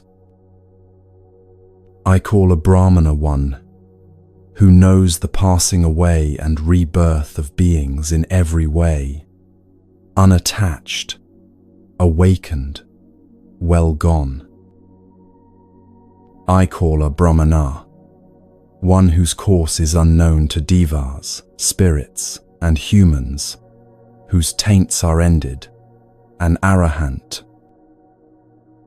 whose course is unknown.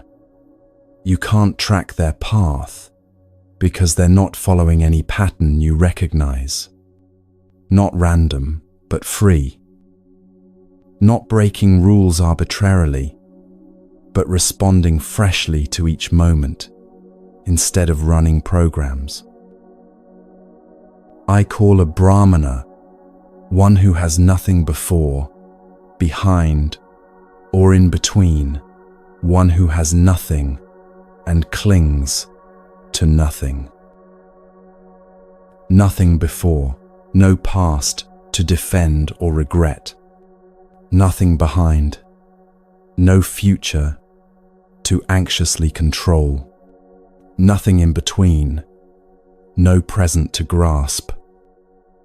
Just here, just this, just now, without the weight of any of it.